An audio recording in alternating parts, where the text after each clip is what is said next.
It's one big series after the other. You had a four-gamer in Minneapolis last weekend, home for 3 against Boston, and now you're here in the Big Apple for 4 with the New York Yankees, and then finally an off-day Monday after 20 straight games, and then a 3-game series with a ball club that has been one of the hotter clubs in the National League, talking about the New York Mets.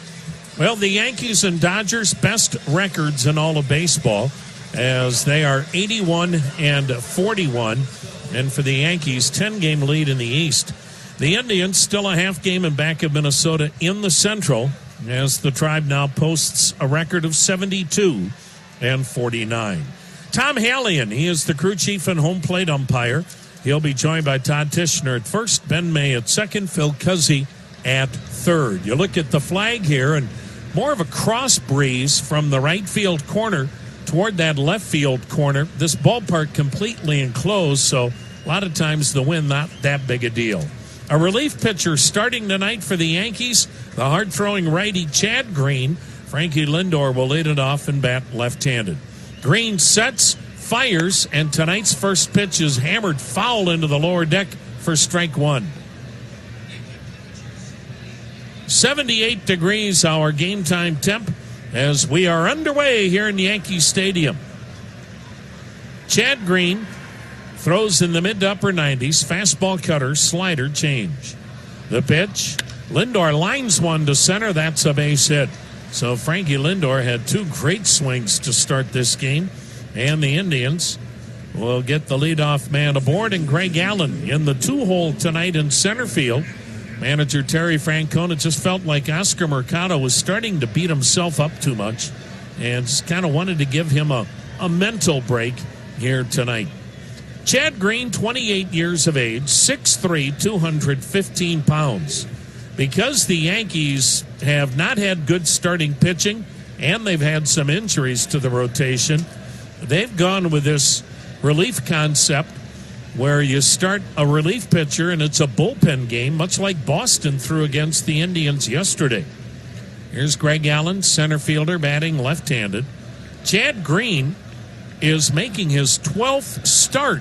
Now, he's a guy that's at best going to go 2 innings. So calling him a starter is really a misnomer. He's just a reliever that works the first inning. Now the set, now the pitch, and it's upstairs a ball. But when he has started in the past, the Yankees are 10-1 in games he has started. Now, it's not because of him. You have a guy that gives you 1 or 2 innings to start a game out of the bullpen. It's going to take a big effort by the bullpen all game. The next pitch, Allen takes it high, and the count 2-0. A lot of new faces that we've not seen before.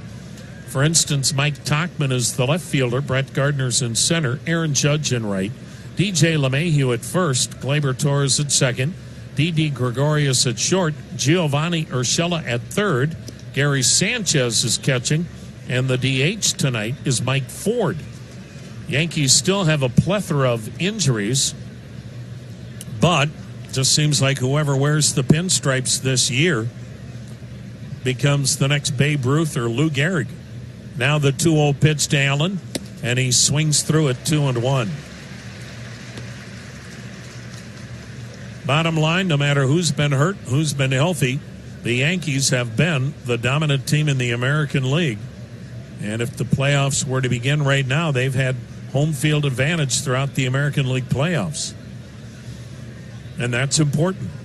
Here's the set, and the right-handers, 2-1 pitch to Allen. And he takes just off the outside corner to make that 3-1. One of the coziest parks in baseball, and most will tell you the dimensions we give you are very non-factual, that the park is actually smaller than the dimensions that are listed. And the ball flies out of this place. Now the 3-1, and it's hit on the ground through the hole, right side, base hit. Good piece of hitting by Greg Allen. Lindor advances to second. He had to stop when that ball was hit on the ground to avoid being hit. Let that ball go by him. So no chance to go first to third. But the Indians have first and second, nobody out for Carlos Santana.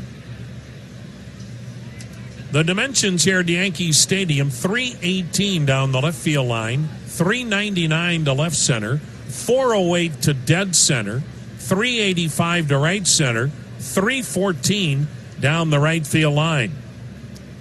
The outfield walls are anywhere from 8.5 feet high to 8 feet. So pretty standard all the way around. 6-inch difference in some parts, but nothing drastic. Here's Carlos Santana batting left-handed. The set, the pitch, and it's down and in, a ball. This ballpark, which the Indians opened up, and the Indians christened this ballpark with a 10-2 beating of the Yankees on April 16th, 2009. Ballpark opened up 10 years ago. This is the 11th season the Yankees have played in it. Now the set, now the pitch, and it's down and in. Boy, right now Chad Green can't throw a slider for strikes, and the count 2-0. No score, but Indians at first and second, nobody out, first inning. Yankees have 3 on the right side of the infield. Urshela playing a normal third.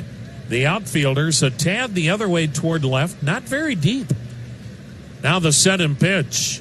A swing and a foul back, and he have a cut. Santana is second in the American League in walks, second in on-base percentage at .410. Carlos Santana batting .287, 27 bombs, 72 RBIs. Chad Green is ready. And the pitch. A swing and a foul, third base side out of play, 2-2. Chad Green, I mentioned he's 6'3", 215. The relief pitcher, 28 years of age. Green comes in with a record of 2-3, an ERA of 4.69. He's worked 41 times, and he is averaging 11 strikeouts and only 2 walks per 9 innings. Now the set. Now the 2-2. Swing and a foul upstairs. We'll do it again at 2-2. With his stuff, mid to upper 90s fastball, it's a little odd, but Chad Green is giving up more than a base hit an inning. And that's something you wouldn't expect with his stuff. Teams against Chad Green this year are batting .285. He deals, and Santana fouling it to the upper deck again behind home plate. This is, in essence, a triple deck affair, although the upper deck has been separated by a little bit of a concourse, and the 3 upper decks curl around each foul pole a significant distance, and then you've got the bleacher seats, as always, here in left center, and right center. Ballpark completely enclosed. Great batter's eye, mammoth video board above the batter's eye and straightaway center to enclose this ballpark. No score, 2 on the pitch. Down low, full count. Didn't get him to chase. And so Carlos Santana having another good at bat. What else is new? Well, you look at Santana and his OPS, slugging and on-base percentage, .946. That's tremendous. Well, let's see. Do the Indians start the runners? If you do, you could run yourself out of the inning if things backfire. Lindor at second, Allen at first. Nobody out in the first. No score, and the Indians have already forced relief pitcher Chad Green into a long first inning. He's had 14 pitches and hasn't gotten anybody out yet. Green's ready, the high, hold, and pitch. High, and he walked him. Another great at-bat by Santana, who has now walked 89 times. And the Indians have loaded the bases with nobody out. And boy, when you come into this ballpark and you've got young starting pitching as the Indians have, you need to capitalize on these potential big innings. Bases loaded, nobody out, and Yasiel Puig, who's back from Florida, back from a 3-game suspension and back as a United States citizen.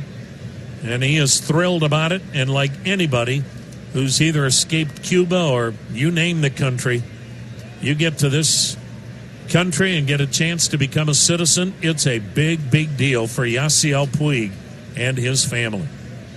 Bases loaded, nobody out, no score. The pitch, Puig taking, it's in there, strike one. Yasiel Puig is batting .263, 23 homers, 67 RBIs.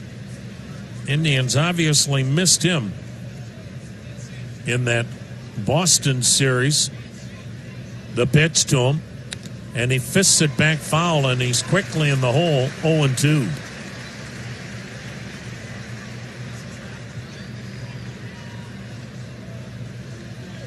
Since joining the Indians, Puig is batting .357.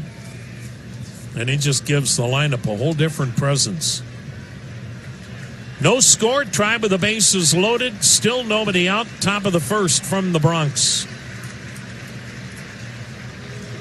Indians wearing the navy blue jerseys, the red and white trim and gray pants, and of course you know the Yankees, home white and the navy blue pinstriping. Now the set by Chad Green, and the pitch. Way outside, backhanded pick on a short hop by Sanchez. Great play. Now, here at Yankee Stadium, there is very, very little room between home plate and the backstop. Ball gets away from the catcher. It is not a given that the runner can score from third. Lindor at third, Allen at second, Santana at first. Nobody out, top of the first. No score from the Big Apple. And Puig awaiting the 1-2 pitch from Green. Here it comes. Down and away, another wicked slider, and another great backhanded stop by Sanchez, who's not noted for his glove work. And a 2-2 count. Well, this is a reliever starting, but the Yankees' biggest issue this year, if you're going to have an issue when you're 40 games above 500, has been their lack of starting pitching. The pitch. High, and the string is out. How about that? So, from an 0-2 count to a 3-2 count.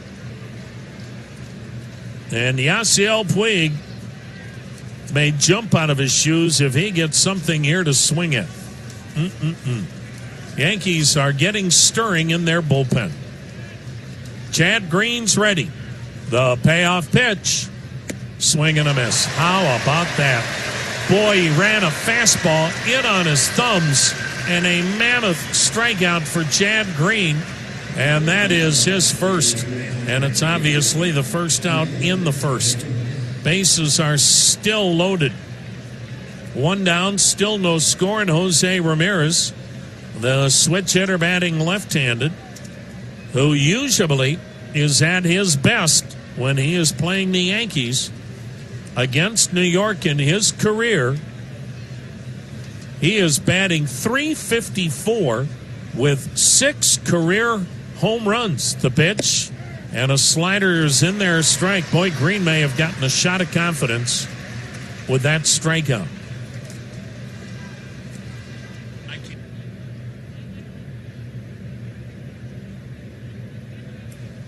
Now the set, now the 0-1 pitch. And it's a little bit outside. 1 ball and 1 strike.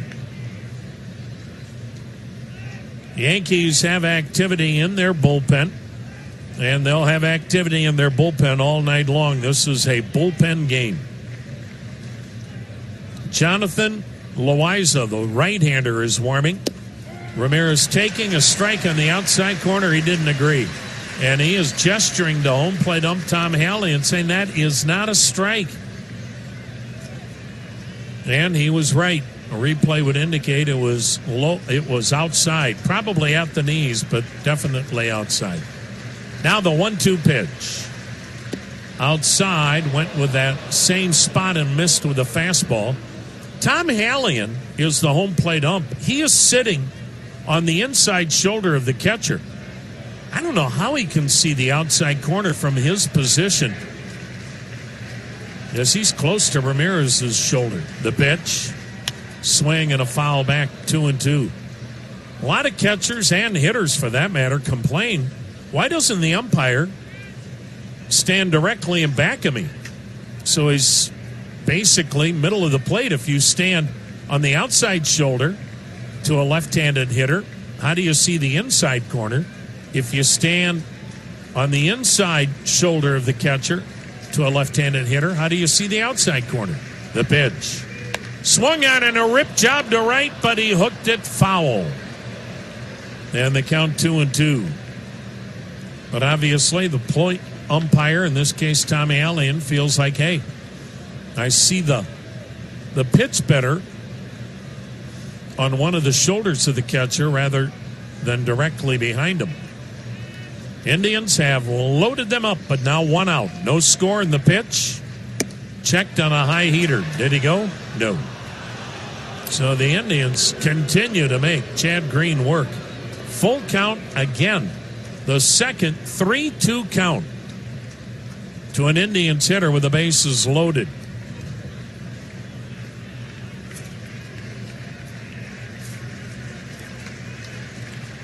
Now the set, now the pitch. Swung on, hit high, hit deep to right center field. Gardner back at the wall, it's gone into the Yankee bullpen. The third grand slam of the year for the Indians. And Jose Ramirez has his first career grand slam. And the Indians have a 4-0 lead here in inning number 1. Green slams the rosin bag to the mound. Larry Rothschild, the pitching coach, heads to the mound. Maybe one pitch too late. Ramirez got a fastball down the middle and pummeled it. And the Indians lead it 4-0 as a grand slam to right center by Jose Ramirez. And Larry Rothschild back to that first base dugout. Here is Jason Kipnis. Well, that's the blast the Indians so desperately needed. Ramirez now 18 homers, 71 ribbies. Jason Kipnis taking, and it's high and outside, ball 1. Well, we hear so much about velocity. That was a 98-mile-an-hour fastball that Ramirez turned around. Good major league hitters can handle him. The pitch, and it's up high, a ball, and the count 2-0. On July 27th, Jason Kipnis got a grand slam against Kansas City. 4 days ago, Carlos Santana got a grand slam to win the game in Minneapolis. Kipnis fouling it off, and the count 2-1. So the Indians have jumped on top 4-0. And Jose Ramirez has his 7th home run career-wise against New York. The pitch. And it's down and in, a slider. Boy, Green's not going to be around much longer. 3-1 the count. And the worst thing that can happen to a team is when you start a reliever and he gets shelled. The 3-1 pitch, a swing and a foul back, full count.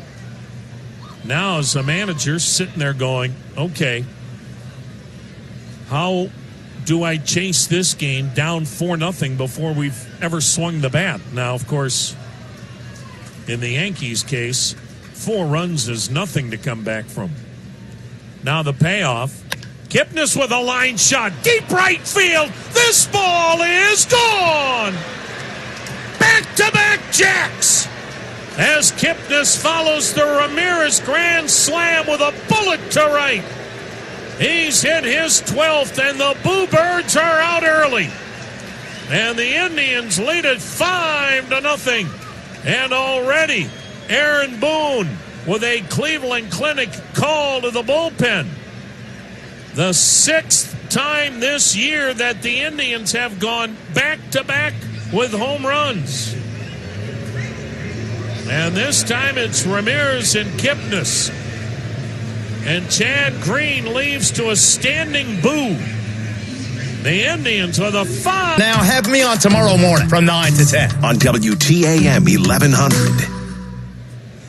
Right-hander Jonathan Loaiza is coming on. So a bullpen game for the Yankees. And they're already into their second reliever, and we're 1 out into this game, and the Indians on top by a score of 5-0.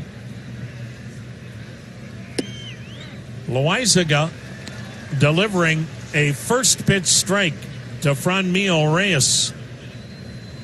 Boy, for the Yankees, this is going to be an interesting night. Here is the set. A swing and a miss by Franmil Reyes, who's hitting .242, 29 homers, 53 RBIs. Jonathan Loaiza is 5'11", 165. He's out of Nicaragua, same country that produced Dennis Martinez. Check swing by Reyes, ball kicked away to the left. 1 ball, 2 strikes. So Loaiza has been summoned from the Yankee bullpen. And if you look at his numbers on the year, Loaiza is ready. And the pitch, a swing by Reyes and a pop. Shallow left, Gregorius out, Tachman in, the left fielder in shallow left near the line. Retires Reyes for out number 2. Loaiza is making appearance number 5. He's made 3 starts, 1 win, 1 loss, ERA 4.50. Of course, the Yankees have had just a constant shuttle going between, it seems like, New York and Scranton Wilkes-Barre constantly because of all the injuries. And you wonder, will they be making another roster move after this game, because they get 1/3 of an inning out of tonight's starter, even though he's a reliever. Pitch up and in, ball 1 to Tyler Naquin, the 8th man to bat here in the first. Cleveland 5, New York nothing. Loaiza does not use the windup. He works out of the set, the pitch, and it zings in there, a strike. 1-1. He's throwing 97 miles an hour. This young man did not pitch in 2014 and 15. Here's the set, the pitch, a swing and a weak bouncer up the middle. Charged at second, off the glove of Torres, and a base hit for Naquin. It was a weak little chopper back up the middle. Torres, the second baseman, charged, tried to make a backhanded pick, and just didn't come up with the ball cleanly. And so Naquin gets kind of a cheap hit, really. And the Indians have now had 5 hits in the inning. And the number 9 batter is Roberto Perez. Tonight's starter, Adam Plutko, stopped warming up a half an hour ago. He may feel like he needs to go back out to the Indians bullpen in left center and go through another warm-up routine. Tribe 5, Yankees nothing. First inning, runner on, 2 down. The 9th man to hit, Roberto Perez. Naquin draws the throw, and he is back. Loaiza was signed by the Yankees as a minor league free agent in February of 2016. So his 4th year in the organization, he delivers, and Perez takes a called strike. Perez having a tough August, 3 for 35 this month. Loaiza had been one of many Yankees on the injured list. He had a shoulder strain in his right shoulder, his pitching arm. The pitch, swing and a miss, 0-2. Way he's throwing now, 97 miles an hour. The shoulder is plenty healthy. But this is a guy that he's missed 3 months of the season with that shoulder. It just has been incredible the amount of injuries the Yanks have had this year. Now the set, the pitch, swung on, foul to the upper deck. We'll do it again at 0-2. Perez batting .223, 19 bombs, 46 RBIs. Tribe leading it 5-0 in the first. Frankie Lindor, Greg Allen got back-to-back singles. Carlos Santana walked. Yasiel Puig struck out on a 3-2 pitch. On a 3-2 pitch, Jose Ramirez a grand slam to right center. Jason Kipnis followed with a solo homer to right. Perez takes outside a ball, 1-2. So the Indians, 5 runs, 5 hits. The Yankees have already gone through 2 pitchers, and we're still in the top half of inning number 1. Perez has 19 homers, and the way he goes the other way, this park is built for his swing. The pitch, swing, and a line drive, deep right field. Back goes Judge. It is gone right into the front row. That little short porch in right. And Roberto Perez, so adept at going the other way, has his 20th home run. And the Indians have a 7-0 lead, and the Yankees still haven't swung a bat. What a night! At least what an inning for the Cleveland Indians. And Roberto Perez now 20 homers and 48 runs batted in. That's caught in a lot of parks or off the wall in a lot of parks. Got into the front row here in right field. And the guy that started the game with a single to center bats again. Frankie Lindor swings at left-handed, takes a breaking ball strike. Well, the Yankees have a machine from an offensive standpoint, and you can sit here and say, well, they sure benefit. Well, they do from this park as Lindor fouls it back 0-2. But the bottom line is they have 100 home runs both at home and on the road. So they don't just homer here. Well, but Indians hitters loving it here early, especially Perez. That's his sweet spot. The pitch. And it's fouled back and out of play. And the count remains 0-2 in the Indians shortstop. 7-0 Cleveland. Talk so much about the Twins and their home run season going, but the Yankees aren't that far behind Minnesota.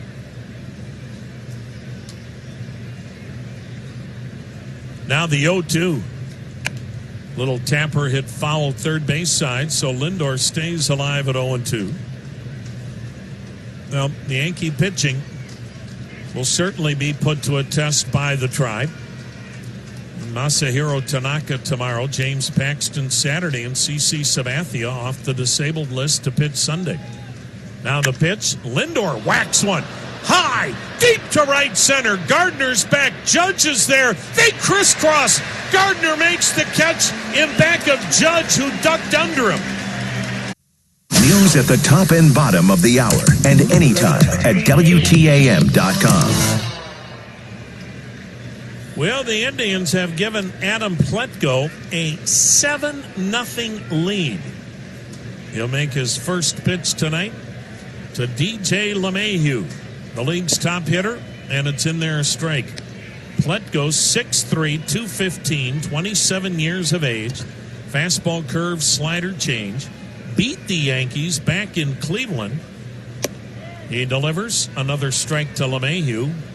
On June 8th, he went 6 innings, gave up 2 runs on 3 hits, struck out 4, didn't walk anybody.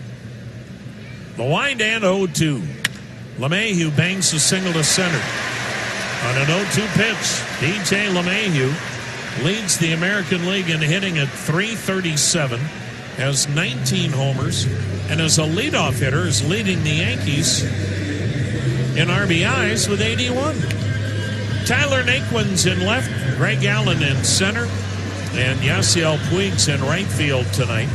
Carlos Santana's at first, Jason Kipnis at second, Frankie Lindor at short, Jose Ramirez at third, and Roberto Perez doing the catching. Here's Aaron Judge, right-handed slugging right fielder. Plutko's ready in the pitch, and it's low a ball. That win that Plutko had against New York back in June, his only career appearance before tonight against the Pinstripers. Judge has really been scuffling. The pitch to him, and he takes, and it's in there, called strike. And that'll even the count at 1-1. Aaron Judge, in the last 20 games, has batted .158 with 1 homer, 4 RBIs, and has struck out 20 times in those 20 games. The pitch, swing and a miss, 1-2. Pretty good looking slider that time.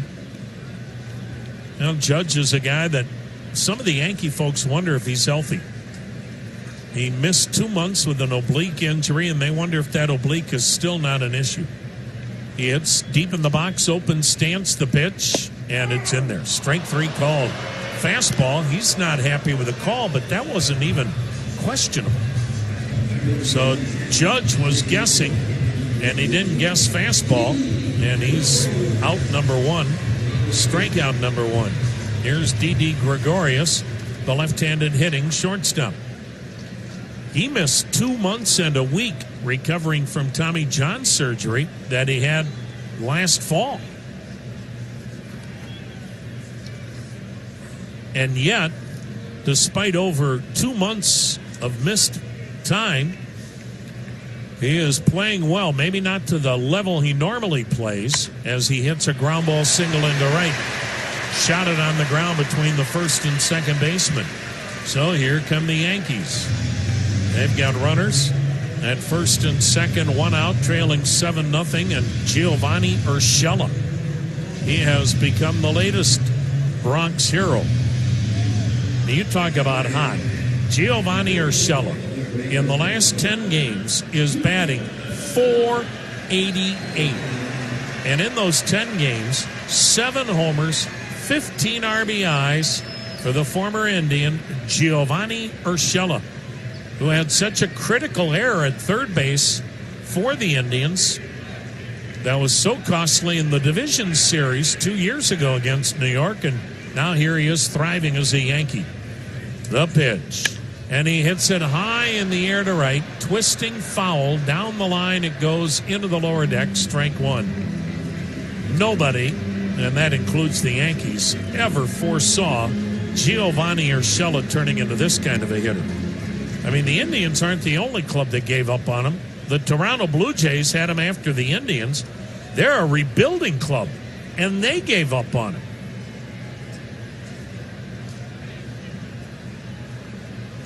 Here is the set by the right-hander. And the 0-1 pitch. And Pletko's pitch is hit foul back to the screen, and the count 0-2. Giovanni Urshela was always thought to be a Gold Glove caliber third baseman. Anything he gave you offensively would be a bonus. Well, now he's hitting .335, 18 homers, 64 RBIs, and he's playing like one of the giants in the game. The pitch to him, and he whacks one to left down the line, foul by inches. He's on everything, and the count stays 0-2. Adam Pletko comes into tonight's action with a record of 4-3 and an earned run average of .468. Pletko has worked once in relief, and Pletko has made 11 previous starts. He's been going almost 6 innings a start. Adam Pletko averaging 5 strikeouts and 1 walk per 9 innings. Now the set by the right-hander out of UCLA, and the pitch. A swing and a liner to left. Base hit near the line. Cut off by Naquin. Into scores LeMahieu. Everybody else moves up 1. Good job by Naquin to cut that ball off before it got to the wall near the foul line. But Urshela stays blistering hot. His 65th RBI. And did anyone ever envision him hitting cleanup in this Yankee lineup? So the Yankees know they've got plenty of time to get back into this game. And they have stolen some of the Indians' thunder. RBI single makes it a 7-1 game, and this inning's far from over. Runners at first and second for Gary Sanchez. He's hitting .235, but 26 bombs, 63 RBIs.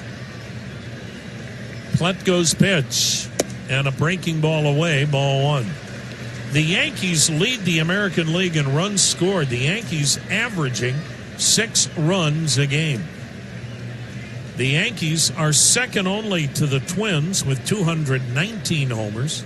They're third in the league in batting average, third in walks. Thunderous, the 1-0.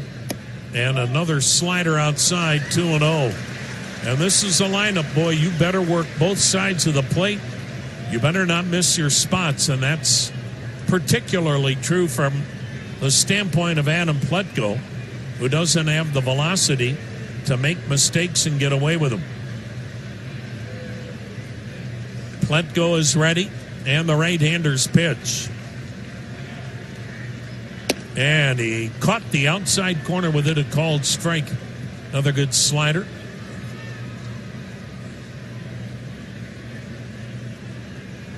Tribe with a 7-1 lead. Yankees barking from the dugout to Tom Hallion, the crew chief and home plate ump.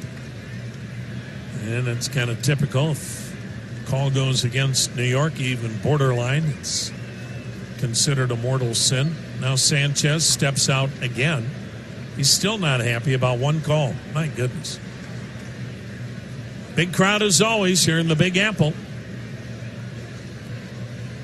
Pletko, the UCLA product, brings the hands up below the chin, checks second, comes to the plate, and he missed way outside of the slider, 3-1. And Pletko is in danger of having a short night himself. There is no way Terry Francona is going to allow a 7-0 ball game to get away from them. Tito, as you heard on the manager's pregame show, very much concerned about 8 days in New York. Part of it is Yankees and Mets. The other part, 8 days in New York. 3-1 pitch, swing and a liner. Toward the gap in left center. Naquin gets over, the left fielder grabbing it. Throw back to second. Everybody gets back. Another line drive hit, but this time it stayed up and caught by Naquin in left. And Sanchez is out, number 2. And now Brett Gardner, 256 hitter, 17 homers, 50 RBIs for Gardner. 7-1 Indians, 2 out, 2 on, and this would be mammoth for Adam Pletko if he can get out of this inning, giving up just the 1 run and not let this turn into a full-fledged mammoth inning for New York. Once the Yankees get rolling, good luck slowing them down. The pitch, and it's in the dirt, blocked by Perez. Ball 1. Need a full-size truck? Stop by your local Toyota dealer. It's the go anywhere, do anything Toyota Tundra. One of 12 different Toyotas built in the U.S. For all Toyota offers, go to buyatoyota.com.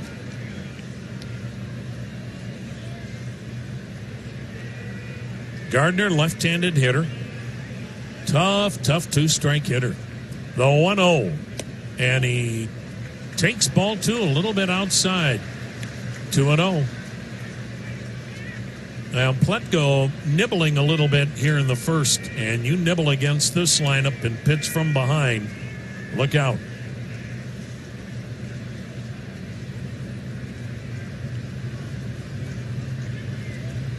Pletko is ready. The 2-0 delivery. And Gardner takes one in the dirt, 3-0. Gleyber Torres on deck. He's got 26 homers. You really can't start pitching around guys. There's too many guys in the lineup that can hurt you. Ask the Baltimore Orioles. New York went 17-2 against Baltimore this year.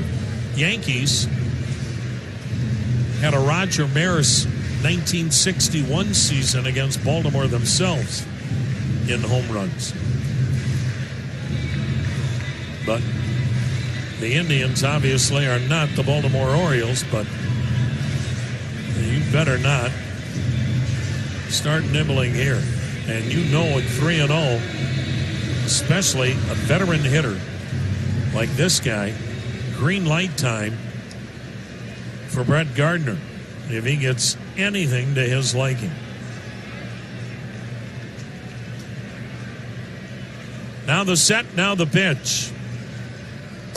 And he wanted to go, and he took it inside, ball 4. So the Yankees have a chance to return the favor. They have loaded the bases, and pitching coach Carl Willis out of the Indians' first base dugout. Check that, third base dugout, heading to the mound. Well, Jose Ramirez got his first grand slam in the top of this inning. And this first inning is going to take at a minimum 45 minutes to play. That's how much offense we have had. 8 runs. There have been 9 hits. And there has been 1 walk combined. And the Yankees have loaded them up with 2 down for Gleyber Torres. Gleyber Torres, right-handed hitter. He is batting .282. He's blasted 26 homers. Now, Torres had 13 of those 26 against Baltimore. Torres, 69 RBIs on the year. Bases full of Yankees, 2 down, 7-1 Cleveland, first inning. The pitch. Swung on, line to third, caught by... Well, the Indians with a 7-1 lead, second inning, and Greg Allen batting left-handed leads off, and the pitch is off the glove of Sanchez, ball 1. Chad Green started coming out of the Yankee bullpen and had a disastrous start. Second guy to work, and that pitch is in there, called strike. Chad Green gave up 5 runs on 4 hits, walked 1, struck out 1, gave up a couple of home runs as Allen swings and misses 1 and 2. Chad Green gave up 2 of the Indians' 3 first inning homers. And the guy that came on gave up the other is still out there, Jonathan Loaizaga. That pitch is low, 2-2. So we'll see how manager Aaron Boone plays it the rest of the night with his bullpen, trailing 7-1. Shift is on, 3 on the right side for Allen. Loaizaga is ready on the pitch. Down and in. Missed with a breaking ball and a full count. And boy, these Yankee pitchers are all going, it seems like, to 3-2 counts on every batter. Loaizaga is ready. And the pitch, waved down. Strikes out Allen. This is a big inning for Loaizaga and the Yankees. Not saying they've got the momentum because they scored 1 run, but if they can come out here and throw up a 0 and start pecking away, complexion of this game could change in a hurry thanks to the Yankee Thunder. Loaizaga facing Carlos Santana, walked and scored. He'll swing it left-handed, and he looks at a heater strike, 97. Loaizaga, primarily fastball, curveball, changeup. He sets, fires, and he backs Santana away. And the count 1-1. Indians baseball brought to you by Everstream, Cleveland's business fiber network. Ethernet, high-speed internet, dark fiber, data storage, Everstream with all your data needs. Santana fouling it in back of the plate. And the count 1-2. If you'd like more info, go to everstream.net.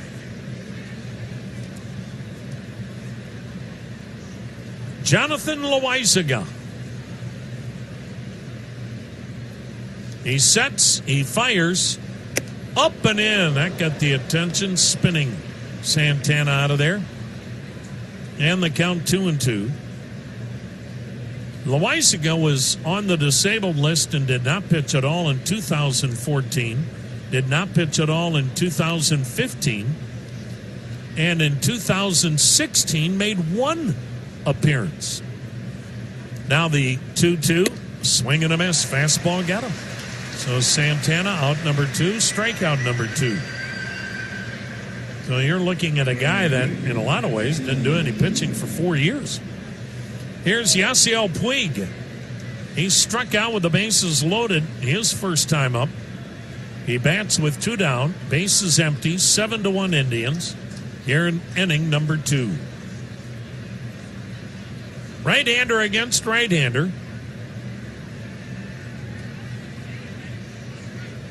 Loizaga sets, deals, Puig cuts, misses, strike 1.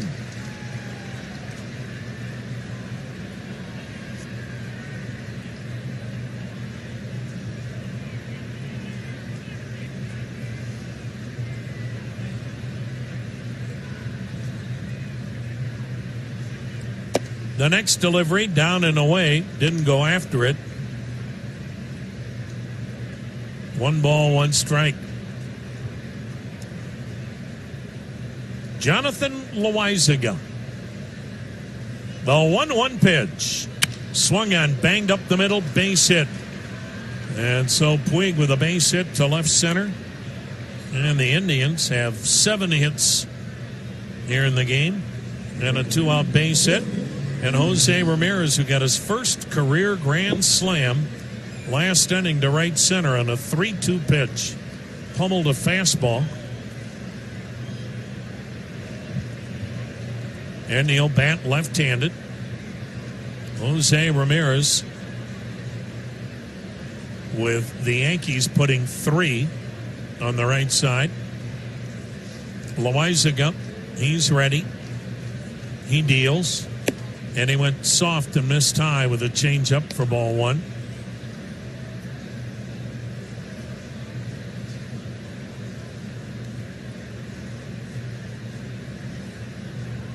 Loizaga firing and swinging and missing is Ramirez. Another good changeup, it looked like. And the count 0-2. Loizaga is the first player from Nicaragua to play for the New York Yankees.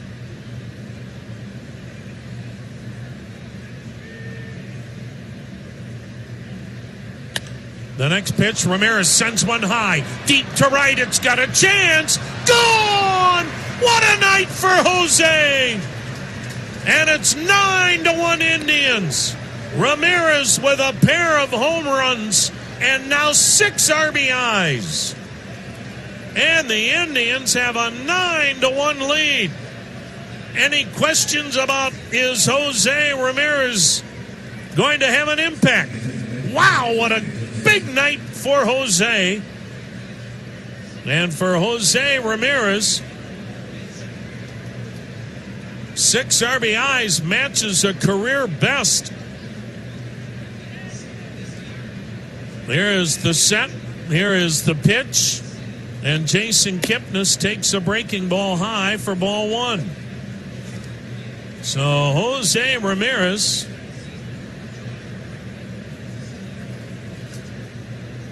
the set and the 1-0. Breaking ball in there, 1-1. Ramirez hit 2 solo home runs earlier this year on the 4th of July at Kansas City. So this is his second multi-homer game of the year. Kipnis takes high 2-1. But a grand slam tonight to right center. A 2-run homer to right. And Jose Ramirez has matched a career best 6 runs batted in. Kipnis swings and misses. They count 2-2. Kipnis followed Ramirez's grand slam with a bullet homer to right his last time up. All of this after a 2-out single by Yasiel Puig. 9-1 Indians. 4 off Loizaga, 5 off Chad Green. Now the pitch. And strike 3 called on the outside corner. Kipnis didn't think so.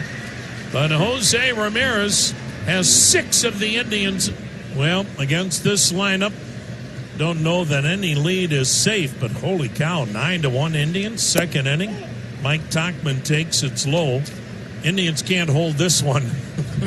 Then that's an omen of bad things on the horizon. Adam Pletko now needs to give the Indians length. The 1-0.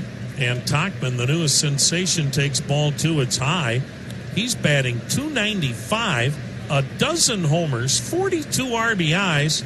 And who had ever heard of Mike Tauchman before this year? And he's becoming a Yankee legend. Really good outfielder, too. Tauchman taking, and Pletko misses low, ball 3. And Tom, it's not a reflection on Pletko, but just this Yankee lineup, knowing what they've done this season. That series against the Twins where seemingly no lead was safe, you never know. The pitch and a strike. Well, what you can't do is start walking people in this park against this lineup, not with a 9-1 lead. 3-1 the count now on Tauchman. There's the wind and pitch, and Tauchman lofts one in the air to left. Boy, that's a big out. Back and toward the line is Naquin, and he almost had trouble catching that. That's a big out for Pletko. Down 3-0 in the count. Again, you start walking people here, and it's just disaster looming. Now the number 9 hitter, Mike Ford. Here's another guy where you're like, who? Huh? He's come up and done a nice job with all the injuries that the Yankees have had. As Mike Ford is the DH tonight. Ford batting .171, and he got hit by the pitch. And that's my point right there. The number 9 hitter in this lineup, and you hit him with a pitch. Top of the order, and DJ LeMahieu. Wow, you are pushing the envelope here if you pitch in this park and start doing that. DJ LeMahieu singled and scored his first time up, right-hander against right-hander.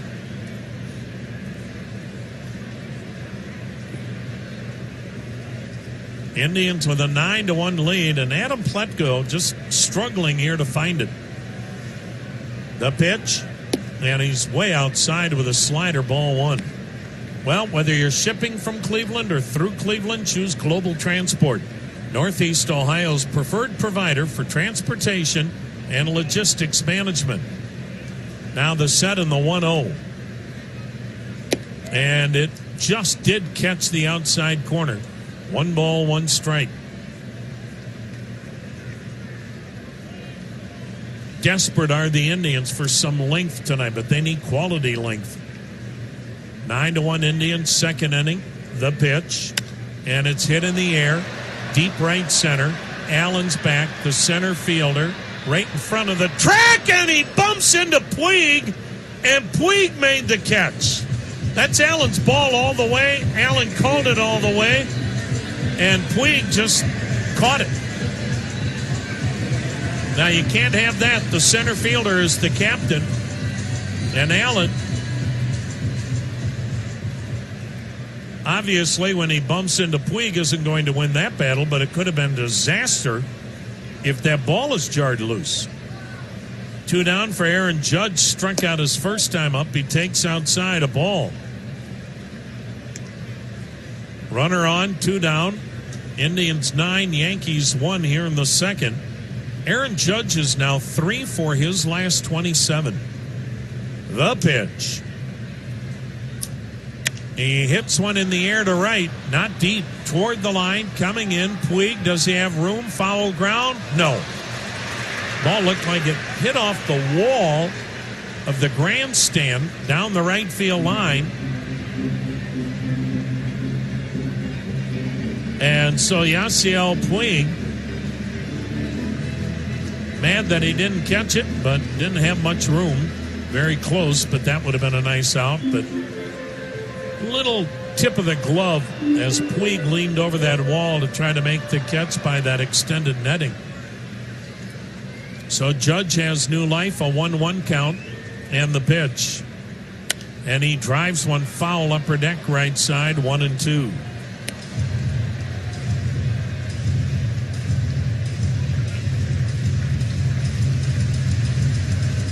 9-1. Indians leading it. Yankees batting with a runner on. 2 down, second inning. Adam Pletko's ready. Here it comes. And Aaron Judge takes downstairs 2-2. This is a guy that, of course, a couple of years ago was the Major League Rookie of the Year. Could have easily been the AL MVP. Runner up to Jose Altuve. 52 homers his rookie year, a Major League record.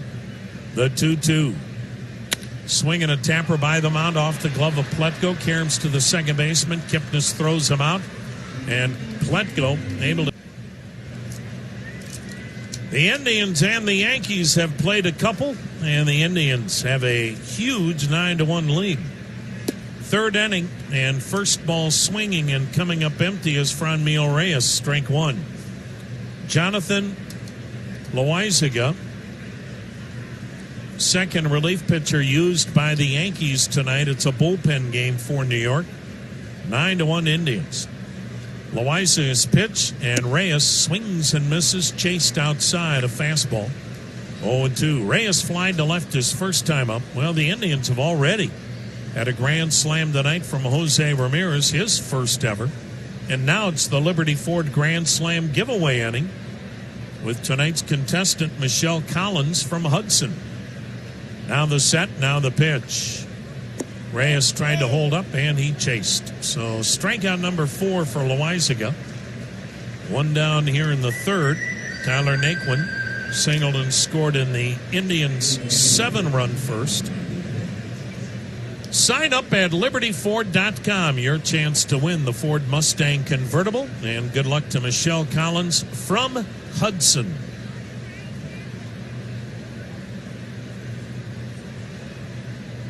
Tribe with a 9-1 lead. 4 homers already for the Indians.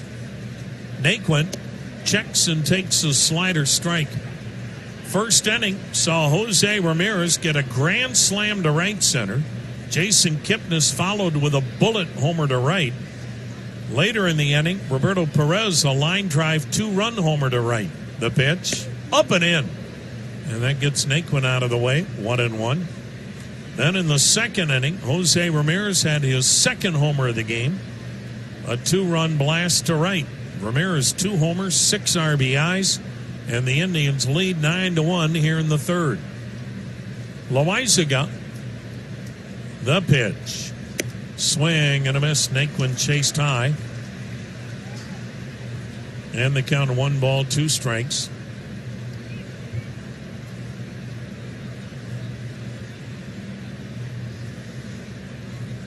Yankees in another great piece of scouting. Here's the set and the pitch. Swing and a foul at the plate. And the count remains 1-2. They signed him in February of 2016, but he made the one start that year. Remember, he had missed 14, 15, and basically 16 because of Tommy John surgery. Now the set. Now the pitch, and it's in Titan. A ball, make that 2 balls and 2 strikes. So Loaizaga's first year to really pitch for New York was 2017, and he didn't pitch that much that year. They were being careful following Tommy John surgery and recovery. The pitch, swung on, yanked foul to the right, still 2-2. So in 2017, Loaizaga, he only pitched in 32 innings that year. 32 innings. And yet, the Yankees put him on their 40-man roster because they thought somebody might take him in the Rule 5 draft. How's that for knowing your people? Slider, oof. Looked like a strikeout. Evidently, it was high. Loaizaga thought he had him.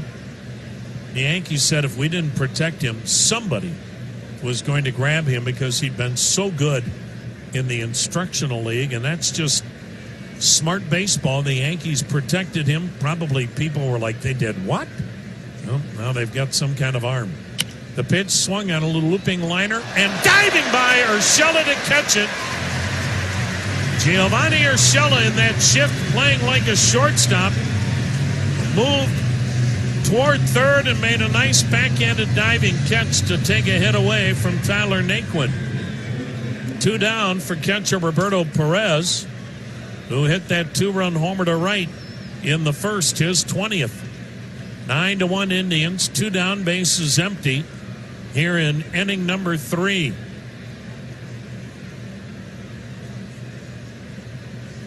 Loizaga's ready, and the pitch. And it's in there, called strike.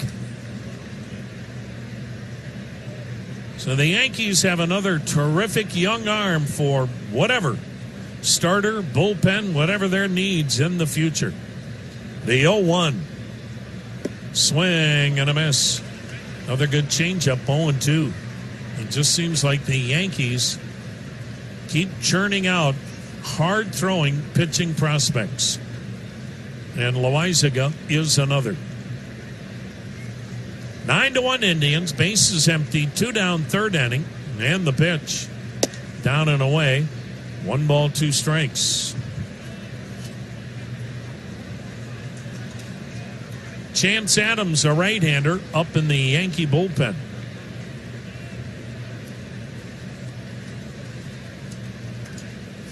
The pitch, and it's a little low, 2-2.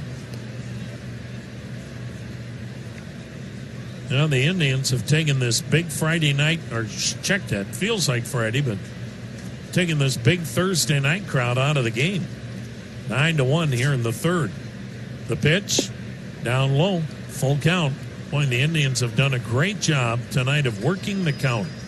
A lot of deep counts, and Loizaga, out of the bullpen, has made 55 pitches. He's ready. Here it comes. And it's swung on, hit high, hit deep to right center, but playable. And the right fielder Judge is there to make the catch. About a stride in front of the warning track. Indians are... AM 1100 can now be heard on 106.9 FM. The Indians now having themselves a great start to this 4-game series. 9-1 Indians. 4 with the Yankees. Finally an off day Monday, and the Indians, they don't even change hotels. Stay in the same hotel, then 3 starting Tuesday night with the Mets in a park the Indians have never played in. For the Yanks, Didi Gregorius taking, it's in there, called strike. Be good to see old friend Mickey Callaway. He goes from the hot fire to a contract extension potentially to back on the fire. The 0-1 pitch, swung on, grounded to first, on his knees, backhanded by Santana, but he didn't make the play cleanly. Threw to first, and it went to home plate, backed up by Perez. Santana's having a lot of trouble going to his right on the backhand. It was not all that difficult to play, and it's going to be called a base hit, but that play has to be made. So Gregorius gets a gift hit from the Yankee scorekeeper. And Santana really didn't have to even leave his feet. And again, you just are begging for trouble putting people on with walks, hit batters, or errors.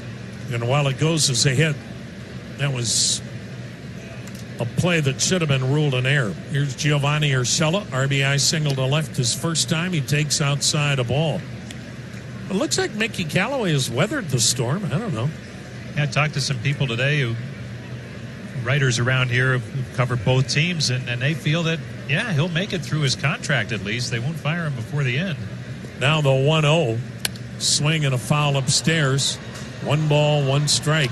2 months ago, you would have never said that, but they say that the Mets ownership does not like to leave money on the table in that situation. So this hot stretch of play they've had, and that factor may save his job for a while.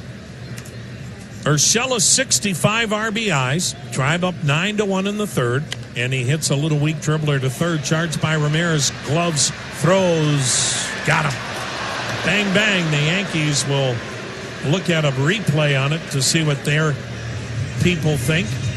Really good play by Ramirez, charging at third. Looks like they got him. And the Yankees will not challenge the call. So Gregorius is at second. Urshela is retired. Here's Gary Sanchez lined out to left, his only time up. Sanchez with 26 bombs, 63 RBIs. Right-hander against right-hander. 9-1 Indians. Yankees batting here in the third. The pitch. And it just missed outside. MyPillow.com has a special offer if you hit the promo code TRIBE. MyPillow.com, promo code TRIBE.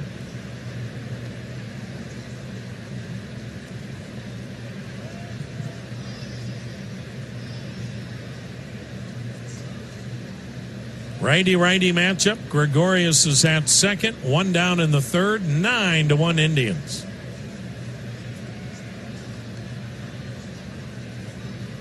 Now the set. Now the 1-0. Swing and a towering pop. Left side.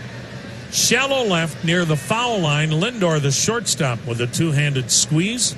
And Sanchez is out number 2.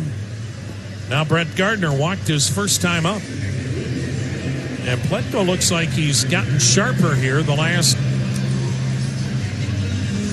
5 to 6 hitters. Runner at second base. 2 down in the third. The Indians with a 9-1 lead.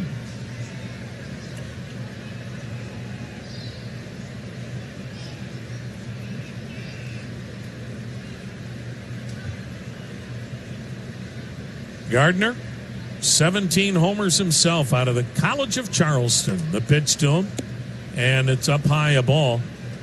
With all the Yankees star power, this guy has been a blue-collar glue guy.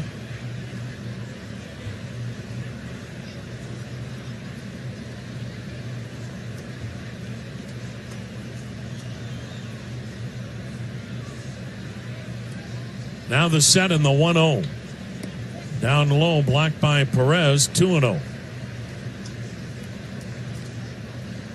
9-1 Cleveland. Yankees with a runner at second. 2 down here in the third.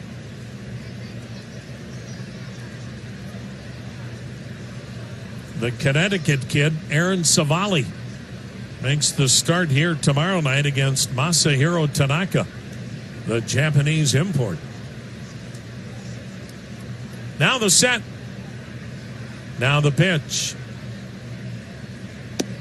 And it's in at the knees. A called strike, 2-1.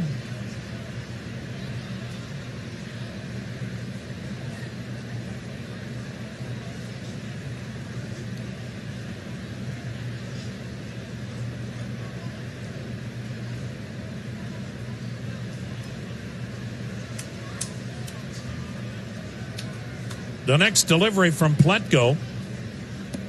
And a little bit low. Ball 3-1. Pletko's had a lot of deep counts. He's at 47 pitches.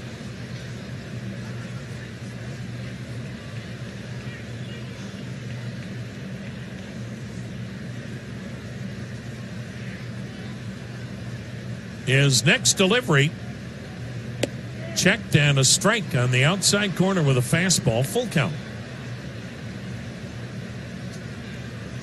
Yankees, Dodgers, both identical records, 81 and 41, best in baseball.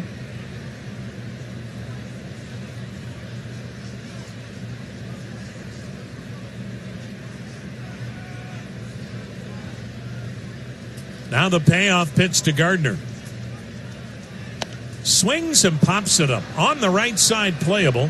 Santana, the first baseman, near the bag, makes the catch. The fourth inning here in New York with the Indians leading the Yankees by a score of 9-1 as they blitzed New York with 7 runs in the first inning.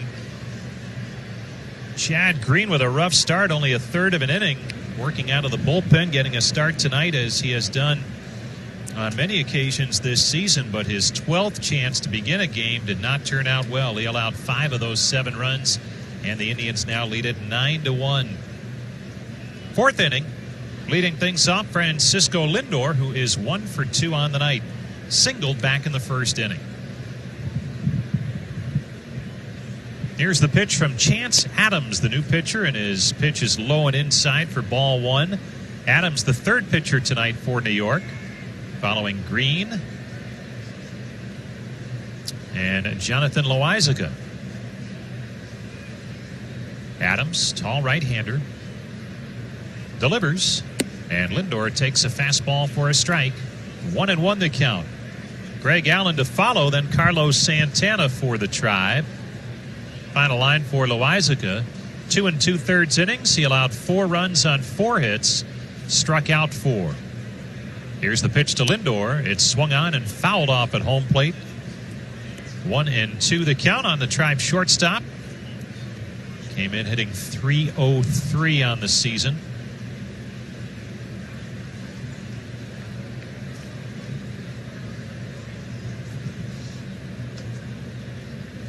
Now the set. And the pitch. Breaking ball down low. 2-2 the count. Adams on the season, and he has been up and back between New York and AAA Scranton Wilkes-Barre 6 different times. 7 appearances in the big leagues, all out of the pen. 1-0, an ERA of 6.50. Here's his 2-2. Swung on, line drive, foul down the right side. And we'll do it again on 2-2. Jim Rosenhaus along with Tom Hamilton at Yankee Stadium in New York. Paul Schrager, our on-site engineer here in the booth. And Brian Matze back home at Command Center. First of 4 here at Yankee Stadium. First of 7 on this road trip, all in New York. The 2-2 pitch. Swung on, line drive, right center field. Curving back and making the catch is the right fielder, Aaron Judge. A screamer off the bat of Lindor. But Judge playing over toward the gap just a little bit, shading him that way, was able to make the catch. 1 up, 1 down for the Tribe. Visit your Northern Ohio Buick and GMC dealers. They have exceptional offers on all 2019 models. Greg Allen, the batter. Allen, 1 for 2. He singled in that 7-run first inning and later scored. Struck out last time up. The pitch to him. Swung on, line drive to left, base hit. Greg Allen, maybe more. It's near the line. Cut off in the corner by Tauchman. Throws to second, not in time. Safe with a double is Greg Allen. Hustle double for Allen as that ball was near the line and Tauchman had to go get it. And Allen, with that good speed, makes it into second base with his 7th double on the season. So 1 out base runner in scoring position for the Indians. And it brings up Carlos Santana, who has walked and struck out in 2 trips. Chance Adams just turned 25 last week out of Scottsdale, Arizona. Went to Dallas Baptist. Pitched his college ball there after 2 years in junior college. Here's his pitch to Santana. It's swung on, popped up, foul, and out of play, off to the left. Made his major league debut a season ago, appearing in 3 games for New York. Former 5th-round draft pick of the Yankees back in 2015. New York already on its 3rd pitcher in the first game of this 4-game series. Here's Adams' pitch. Swung on, and there's a high fly ball to deep right. Judge goes back as a courtesy, but forget it. This one's way on out of here. Home run, Santana. And the Indians now lead it 11-1 on Santana's 28th home run on the season. Now the beat goes on for the Indians, who just continue to extend the lead here tonight. Already home run number 4 in this game for the Tribe. And what a week it continues to be for Carlos Santana. The game-winning grand slam in Minneapolis in extra innings on Sunday. The game winner, the walk-off Monday night against the Red Sox. And now another one here. Yasiel Puig, the batter, takes a breaking ball down low. 4th home run this week since Sunday for Santana, as he continues to put together a career season. His career power numbers will fall this year if he keeps this up. The 1-0 breaking ball down low. 2-0 to Puig. Yasiel Puig 1 for 2 with a single back in the 2nd inning. Indians batting here in the 4th, leading 11-1.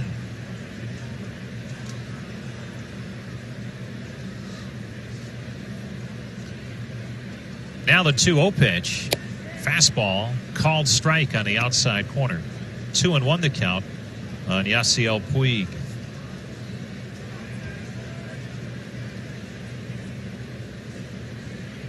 Chance Adams working from the stretch with the bases empty. The pitch swung on, popped him up on the infield. Behind home plate, coming back and unable to make a play off to that first base side is Sanchez. And it's 2-2 on Puig. Yasiel Puig back with the Indians after serving his 3-game suspension handed down for his role in an altercation the night he was traded to the Indians. He was still with the Reds, but served that suspension Monday through Wednesday this week. The 2-2 pitch, swing and a miss, strike 3. Breaking ball fans Puig. 2 down in the inning. And that'll bring up Jose Ramirez. Ramirez, 2 for 2. A grand slam back in the 1st inning. That got it started for the Tribe. And then a 2-run home run his last time up in the 2nd inning. Now 19 home runs and 73 driven in for Santana, who takes for Ramirez, who takes a pitch down low. And briefly, he had taken over the team RBI lead from Carlos Santana, but Santana, with that 2-run home run earlier this inning, back atop the leaderboard with 74 runs driven in for the Tribe. The 1-0, breaking ball down low, 2-0. Yeah, big crowd on hand, and when this type of game happens to the Yankees, sometimes it can get a little surly. We'll see how it goes here tonight at Yankee Stadium. Here's the 2-0. Changeup down low. 3-0 the count on Jose Ramirez, who now against New York in his career. 8 home runs and 25 runs driven in 34 games. The 3-0 pitch, down low, ball 4.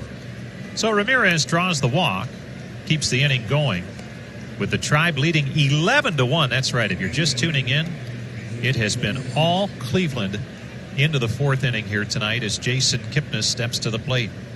The MLB Ballpark app will complete your next visit to Progressive Field. Buy and manage your game tickets, redeem special check-in offers, and access exclusive content, all with the Ballpark app. Download it today, the MLB Ballpark app. The pitch to Kipnis on the outside corner for a strike. Kipnis homered his first time up back in the 1st inning, number 12 on the season for him. Then he struck out last time in the 2nd. Up there now with Ramirez at first. Here's the pitch from Adams. Swung on, grounded to the right side. The second baseman right there, Torres, flips on to first in time for the out. And the side. Gleyber Torres leads things off for New York as we're underway, bottom of the 4th inning. And he fouls one back for strike 1. Indians leading 11-1 with 11 runs on 10 hits, 5 home runs, a run on 4 hits for New York. Adam Pletko delivers, and Torres fouls another one back out of play. Just off to our right. Quickly 0-2 on Gleyber Torres, who just finished the season series against Baltimore with 13 home runs against the Orioles alone. Here's the 0-2. Swung on, and there's a high drive down the right side, bending foul and out of play. And it remains 0-2. Bottom third of the order here for Pletko. who allowed the run on 3 hits in the first inning, but just 1 hit since. The right-hander into the line. Here comes his 0-2. Breaking ball down low. 1-2 the count. The first of 4 between these two clubs. Another night game tomorrow night at 7:05. Aaron Savali against Masahiro Tanaka. The 1-2 pitch. Swung on, ground ball, slowly hit to short. Up with it, Lindor. Fires to first, in time for the out. 1 away here in the 4th inning. Indian season ticket holders, don't forget you can earn your Tribe Rewards bonus points just for listening tonight. Log on to triberewards.com/codes. Enter the radio code. It's Puig. Puig is tonight's radio code. triberewards.com/codes. Mike Tauchman steps in. Tauchman fly to left his first time up. Here's the pitch to him, and he takes a strike on the outside corner. Tauchman, left-handed hitter, with 1 down, base is empty, and the Indians in front 11-1. Pletka into the line. Here comes his 0-1 pitch.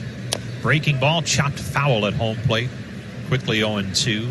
We'll get you the injury report this half inning, presented by the injury lawyers at Elk & Elk, a proud partner of the Tribe. For a team of injury lawyers who protect every client every day, call 1-800-ELK, Ohio. Corey Kluber with the Indians on this trip right now. The 0-2 swung on. There's a chopper to first. Nice high hop for Santana, who takes it to the bag in time for the out. 2 quick outs for Pletka here in the 4th inning. But Kluber's with the Indians now. He'll head down to Charlotte, North Carolina, and make his 3rd injury rehab start on Sunday for Columbus, as he continues to progress nicely, coming back from that broken forearm. Who knows how many more he needs, but certainly feeling very confident coming out of his start on Tuesday for Akron. Here's Mike Ford, and Ford takes a pitch outside for ball 1. He was hit by a pitch his first time up. Also for the Tribe, scheduled to face hitters tomorrow in a simulated game, is Carlos Carrasco. Here's the 1-0. Fastball, strike call on the outside corner. That'll be either at Lake County or Mahoning Valley, but good news on the Carrasco front as he continues to throw the ball well. Here comes Pletko's 1-1. Fastball on the outside corner for a strike. On the Yankees side of things, 16 players still remain on the injured list. One will come off Sunday. That's CC Sabathia to make the start against the Tribe. Here's the 1-2 pitch. Swung on and skied to left center. Tailing back to Tyler Naquin, the left fielder. He makes the catch, and it's a 1-2-3 inning thrown by Adam Pletka. We head to the 5th. WTAM 1100. Indians leading 11-1 as we hit the 5th inning here at Yankee Stadium in New York. Chance Adams with a 2nd inning of work. Franmil Reyes pounds the first pitch down the third base line. A fair ball just inside the bag. It kicks out to Tauchman, the left fielder. On his way to second is Reyes. The throw is in time, and he's out. Nice throw by Tauchman, the left fielder. And the big key, he got to it quickly and played that carom off the sidewall as it did not get into the corner. And Reyes is thrown out trying to stretch a single into a double. So 1 down, and Tyler Naquin will step in. Reyes now 1 for 3 on the night. Naquin reached on an infield single his first time up, then lined out to third last time. Here's the pitch. Breaking ball on the inside corner for strike 1. Indians with 11 runs on 11 hits now. Here's the pitch from Adams. Swung on, line drive toward right center, over the outstretched glove of the second baseman Torres, and it falls in right center for a base hit. Second hit in the inning. Naquin aboard at first base with 1 down. The number 9 hitter, Roberto Perez, will step in. He hit the 3rd of 3 home runs in that first inning for the Indians. A 2-run shot, his 20th on the season. What a year it has been for Perez. He has slowed here in the month of August, but a home run here tonight and a fly ball to right in 2 trips. Up there now with 1 out. Naquin at first. Here's the pitch to him. Breaking ball on the outside corner, strike 1. Now, for all you thirsty Tribe fans out there, stop into Subway. They have the new 44-ounce refillable cup featuring slider, and you can beat the heat with Hubert's lemonade or your favorite beverage, and then keep refilling it to take care of your big thirst all season long. Only at Subway. Here's the 0-1. Swung on, fouled off, and quickly it's 0-2 on Roberto Perez. The Indians scored 7 in the first inning, 2 more in the second, 2 more last inning, and here we are in the 5th with the Tribe leading it 11-1.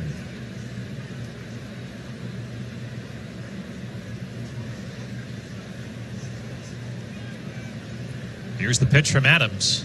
Breaking ball low and outside. 1-2 the count on Roberto Perez. By far and away his best year at the plate, with a career best of 20 home runs, just tacking on each time he hits one out. Here's the 1-2. Down low, 2-2 the count. Now the Yankees looking for a little length here from Chance Adams. There's no activity in the New York bullpen. Adams has worked primarily in relief this season at the big league level. Here's his pitch, and it's just down low, and Perez checked his swing. He made 15 starts with AAA Scranton Wilkes-Barre, so certainly the length is there, and he has spent much of his season down at the AAA level. Now the payoff pitch to Roberto Perez. Here it comes. Outside, ball 4. Perez draws a walk, and the Indians now have runners at first and second with 1 out. Top of the lineup, Francisco Lindor steps in. He's 1 for 3 with a single in that big 7-run first inning. Time for the Cleveland Clinic Caregiver Shout-Out. And don't forget, you can avoid the emergency room if you have a joint, muscle, or bone injury. No appointment necessary. Find locations at clevelandclinic.org/Ortho Express.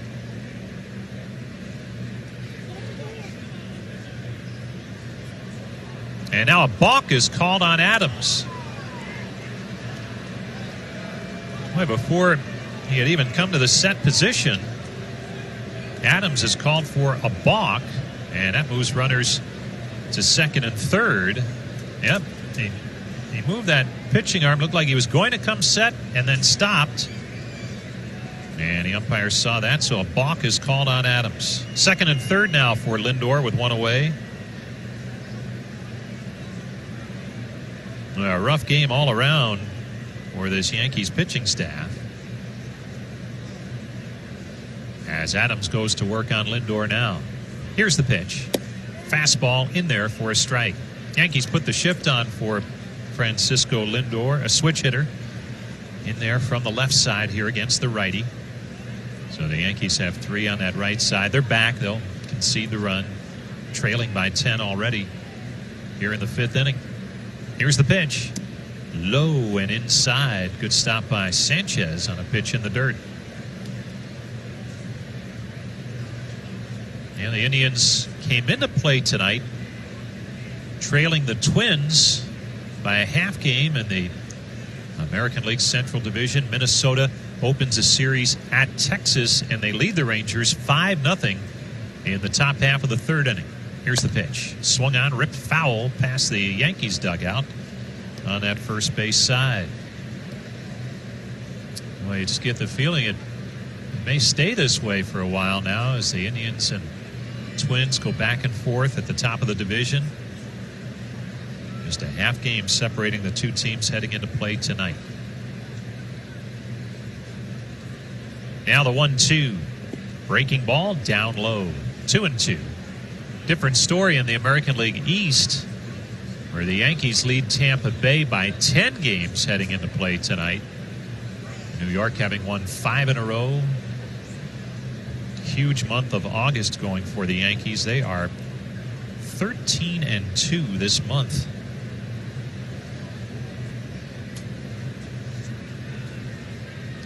Now the 2-2 pitch to Lindor. Swung on, foul back into the net. We'll do it again on 2-2. Boston, even with those 2 wins against the Indians the last 2 days in the division, still 17.5 back, 7.5 out of a wild card spot. 2-2 the count on Lindor. Here's the pitch. Swung on, ripped foul again past the Yankee dugout on that first base side. So we will do it again on 2-2 to Lindor. It's been very steady for a while now. Came in last 38 games hitting at a .321 clip. 8 home runs, 24 driven in. A lot of key hits late, too, for Lindor. Here's the 2-2. Swung on, popped him up, foul, third base side, and that's out of play behind the Indians' dugout. Lindor hanging tough here with 2 strikes. Lindor once again among the best in terms of offensive production among major league shortstops. 3rd in batting average coming in, 4th in OPS, 5th in hits.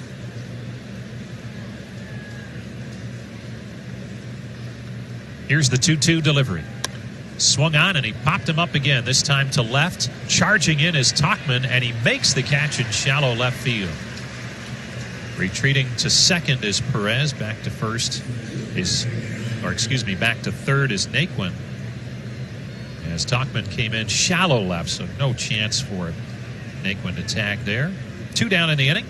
Greg Allen will be the batter. 2-hit night going for Allen. Tribe up 11-1. MGM Northfield Park, they're giving away 11 amazing gifts during the Ultimate Summer Gift Giveaway.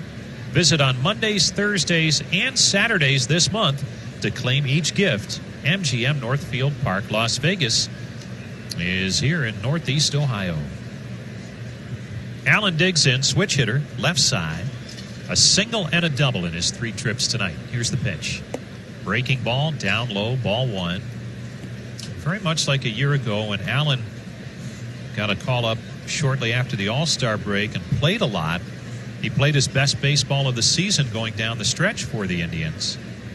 He's had another year going up and back between AAA and the big leagues again. The 1-0, fastball, low and outside, 2-0. And in this, his 4th stint with the Indians, it's been his best. Last 32 games in the big leagues, he's hit over 300. And he has 2 more hits here tonight. Playing center field tonight, giving Oscar Mercado a break. The 2-0 pitch. Swung on, line drive, right field, base hit, Greg Allen. 1 run is in, that's Naquin. They'll hold Perez at third. But Greg Allen has his 3rd hit on the night. It drives in a run, and the Indians now lead 12-1 here in the 5th inning. RBI number 19 for Greg Allen on a sharp single to right. Let's pause 10 seconds. Station ID on the Cleveland Clinic Indians Radio Network. Rob Bailey in the newsroom. Former Trump campaign manager subpoenaed by House Judiciary Committee. More after the game on News Radio WTAM 1100 Cleveland. Jim Rosenhaus along with Tom Hamilton back with you at Yankee Stadium in New York. Paul Schrager, our on-site engineer here in the booth. Brian Matze back at Command Center as Carlos Santana steps in and takes a breaking ball for a strike. Santana, 1 for 2 with a walk. The 1, home run number 28, his last time up last inning, a 2-run shot. 12-1, Indians lead the Yankees. Here's the pitch, and Santana takes it downstairs for a ball. On a good baseball night here in the Big Apple, 78 degrees at game time with mostly clear skies. The Indians really laying it on New York.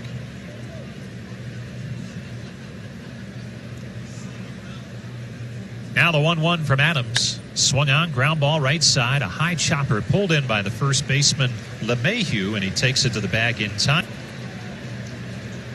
Adam Pletko back to work with a 12-1 lead, and he is really starting to settle in nicely. He's retired 6 straight with DJ LeMahieu leading things off for New York.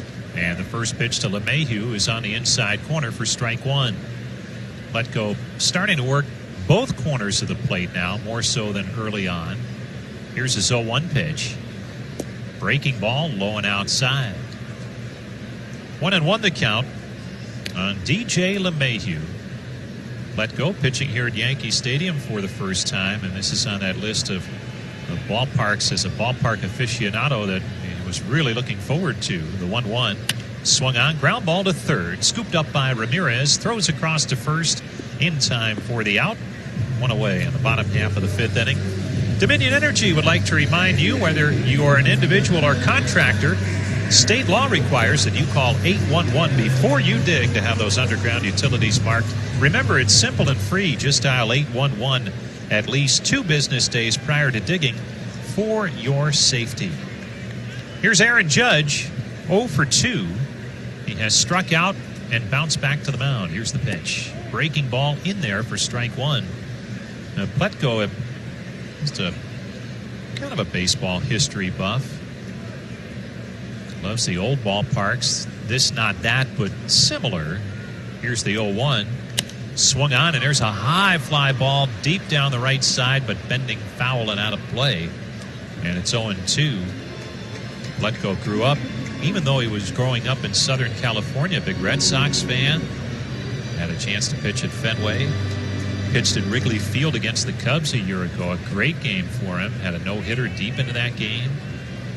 And a big thrill to him because of where it was. The 0-2. Outside, 1-2. And he was saying before the game tonight, yes, this Yankee Stadium in New York certainly fits that bill of the iconic places to pitch in baseball. 1 out, bases empty. Here's his 1-2 pitch. Up high. 2-2 the count on Aaron Judge. Little panic among Yankee fans. What's wrong with Aaron Judge? He's not going as well as he was earlier this year or the last couple of seasons. Missed 61 games early. The 2-2. Swing and a miss. Strike 3. Good fastball in a good spot.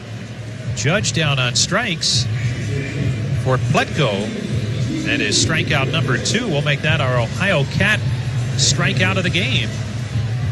As Pletko continues to roll, and Ohio Cat is your authorized Caterpillar equipment dealer. Check him out at ohiocat.com for all of your new, used, and rental equipment needs. D.D. Gregorius will step in with 2 down and the base is empty. And the Tribe leading by a score of 12-1 in the bottom of the 5th. Adam Pletko into the wide. Here comes his pitch. Breaking ball down low. 1-0 the count on Gregorius. Time for your Cleveland Indians memorable moment, brought to you by the Nissan team. Bedford Nissan, Mentor Nissan. Cliff Lee with a beauty on this date back in 2008. Complete game win over the Angels on his way to a 22-win season and the American League Cy Young. The 1-0. Inside, 2-0 to Gregorius. He's 2 for 2 tonight. Single in the first, another in the third.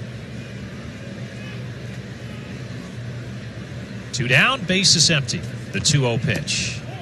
Down low, ball 3. Pletko trying to make it back-to-back 3 up, 3 down innings. The right-hander into the wide. Here's his 3-0 pitch. There's a strike. Cut the plate in half. 3-1 the count. Down by 11 runs. Gregorius taking all the way. Gio Urshela waiting on deck for New York. The 3-1 pitch. Swung on, popped up, foul down the left side, and that'll reach the seats down that left field line. 3-2 the count on Gregorius. He's getting it rolling again. He coming in, driven in 27 in his last 24 games.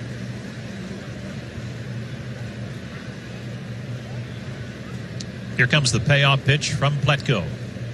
Swung on, and there's a high fly ball, deep right field. Forget it. Gone. Into the second deck.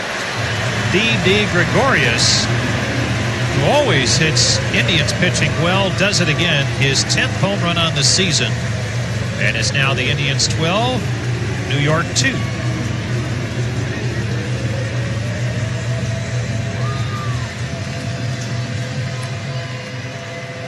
Gregorius, with that late start, missed the 61 games early in the season, coming back from Tommy John surgery, but making up for lost time. And it's a home run into that second level of seating in right field. So 12-2. Tribe still comfortably in front as Gio Urshela steps in and pops one up foul into the upper deck on the first base side. Urshela drove in the run back in the first inning for New York. Single, driving in DJ LeMahieu. Here's the 0-1 pitch. Outside, 1-1. And he now has an amazing 65 runs driven in. Only saying that because heading into this season, I don't know how many Yankees fans would have figured he'd play a prominent role. The 1-1, swing and a miss. Good off speed that time from Adam Pletko. And it's 1-2 on Gio Urshela. Great to catch up with Gio for the warm-up show pregame tonight. And boy, he said he just needed the opportunity. And it came his way with the Yankees, and now he has taken full advantage. The 1-2 pitch. Swung on, ground ball to short. Lindor scoops it up, fires to first in time for the out. And the side is retired. New York scores a run on the Gregorius home run. But as we head to the 6th, it's the Tribe 12.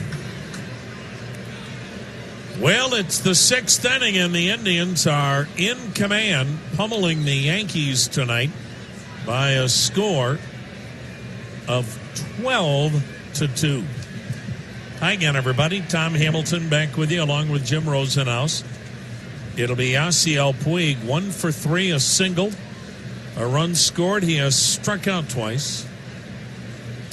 Chance Adams, third relief pitcher used tonight, and Puig lines the first pitch to short. Easy play for D.D. Gregorius, 1 down. Jose Ramirez is going to swing it left-handed. If you're just joining us, the Indians may have won this game in the first inning. You normally would say, well, of course they did, 7 runs, but not in this park, not against this club. That pitch in there, strike. If you think 7 runs means game over, not against this Yankee club in Yankee Stadium. And the Indians have piled on 5 more since that first. Now the pitch. And it moves his feet, and the count of 1-1. Jose Ramirez, who's batting now, had a grand slam to right center in that first. Jason Kipnis followed with a solo homer to right. Later in the inning, with 2 outs, a 2-run homer to right by Roberto Perez, and the Indians led 7-0. The pitch, outside, 2-1. Yankees got a run in the first. Indians got a 2-run homer by Jose Ramirez in the second. He blasted another one to right. So he had 2 homers, 6 RBIs his first 2 at-bats. Carlos Santana added a 2-run bomb to right in the 4th. And in the 5th, RBI single by Greg Allen. That pitch in there, 2-2. The Yankees getting an RBI single from Gio Urshela in the 1st. And a second deck homer to right with nobody on in the 5th by D.D. Gregorius. 12-2 Cleveland. The pitch. Swing and a miss. Ramirez finally retired. Chance Adams, it's his second strikeout. For the Yankees, this is a bullpen game. Reliever Chad Green started and was hammered. He went a third of an inning, gave up 5 runs on 4 hits in the first inning. Then the next reliever to come on was right-hander Jonathan Loaizaga, and he wasn't any better. Jason Kipnis takes a knee-high strike. He gave up 4 runs in 4 innings, and now Chance Adams, this is his third inning. And Chance Adams is kind of sitting here, too, going, That pitch, Kipnis sends one toward the gap, right center. Diving attempt, bobbled by Judge as he hits the ground. Kipnis keeps going to second with a double. Great effort by Aaron Judge. As Aaron Judge, he did everything he could, but simply not enough. Diving attempt in right center and got a glove on it, but when he hit the ground, that ball was jarred loose. Kipnis gets a solo homer and now his 21st double.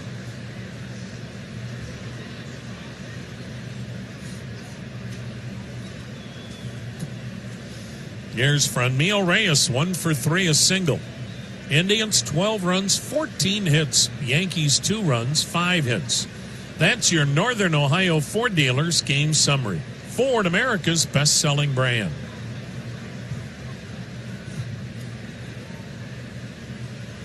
Righty-righty matchup.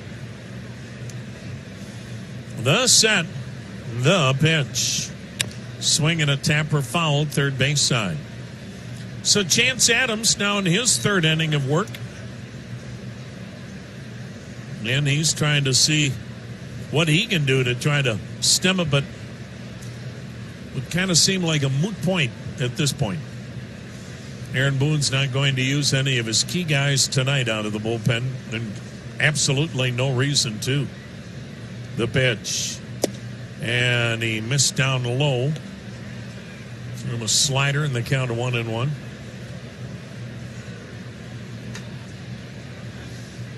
Reyes with mammoth power to right and right center. This park's tailor-made for him. He was so excited to play here. Lots of family in this area from the Dominican. Now the 1-1 pitch.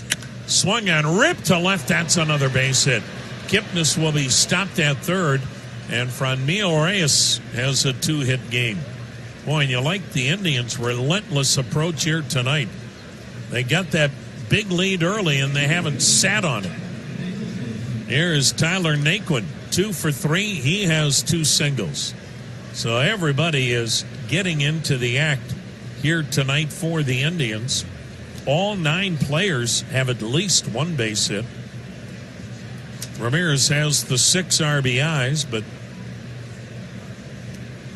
4 other players have RBIs.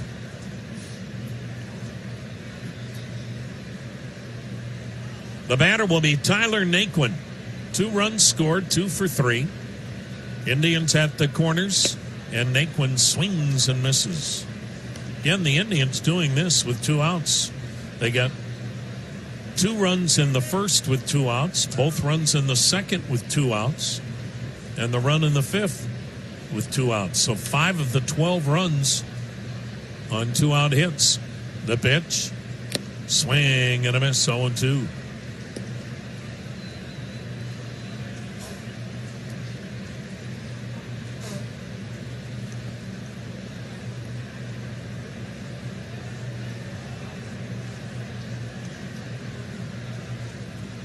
Delightful night in the Bronx, 78 degrees. Indians with a 10-run lead. The pitch. High and wide, 1-2.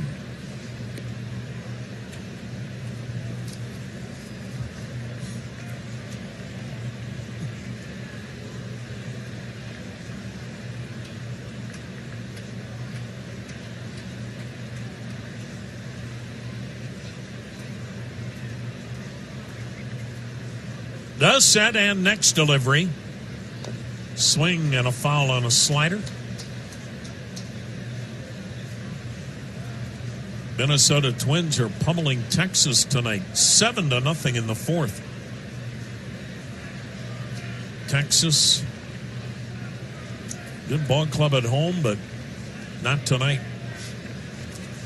Twins with a half-game lead on the Indians.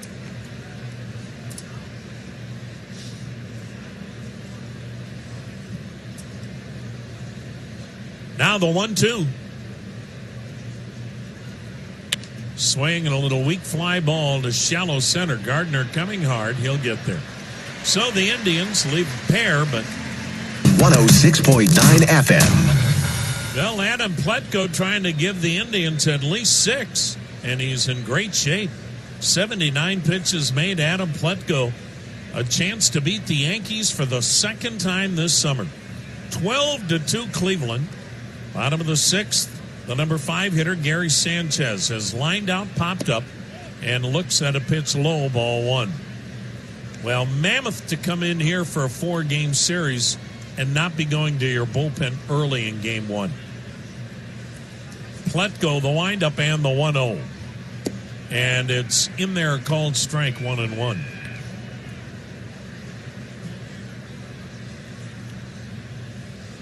Aaron Savala, you just don't know how a rookie is going to handle this stage. He'll pitch tomorrow night. Now the 1-1 pitch. Slider low, 2-1. Terry Francona saying the bullpen back in great shape now. Indians did bring up Phil Maton, but the kid did a nice job yesterday. Logan Allen in long relief. Now the 2-1. Checked on a pitch low, 3-1. They just had to make sure they had another fresh arm out there. And Logan Allen will continue to start for Columbus, but very encouraging outing by that youngster who came in the Trevor Bauer trade. 12-2 Indians, 6th inning. The next pitch, breaking ball into beauty. And Pletko able to throw that breaking ball behind in the count for strikes. Full count now on Sanchez.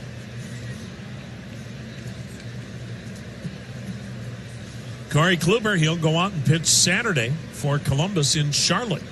The pitch, sliced foul to the right by Sanchez, full count.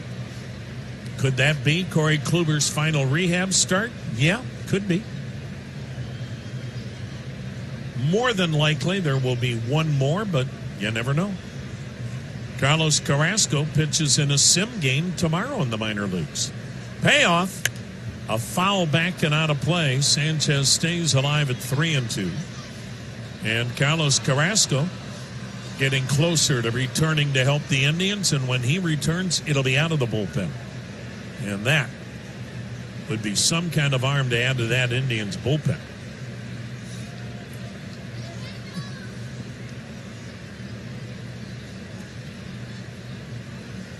Now the windup and the 3-2 delivery. Swung on, hit a ton. Deep left center field. Gone.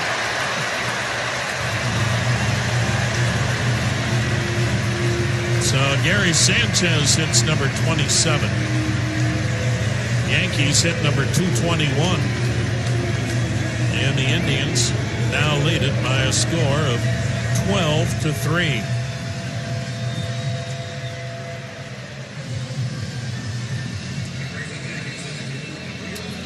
Here's Brett Gardner. He's walked and popped up. Well, Pletko's at a point now. He just doesn't want to put people on with this lead, so he challenged him and lost the challenge. The wind and the pitch, and it's low, ball 1. That was really more center field than left center. To the left of center, but that's a well-struck baseball. Now the pitch. Swing and a miss. 1-1.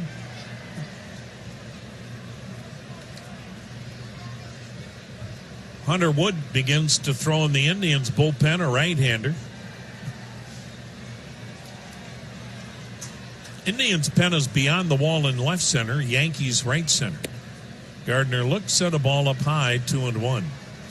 Again, with this lead, there is no way Terry Francona is going to even allow the Yankees any glimmer of hope.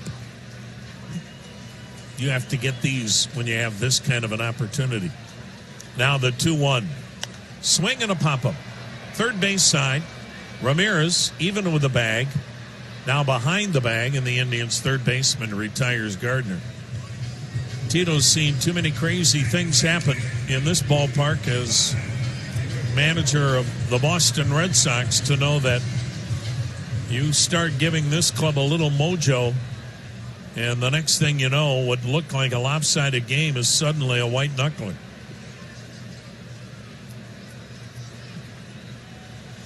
Here's Gleyber Torres 0 for 2. First pitch to him misses, ball one.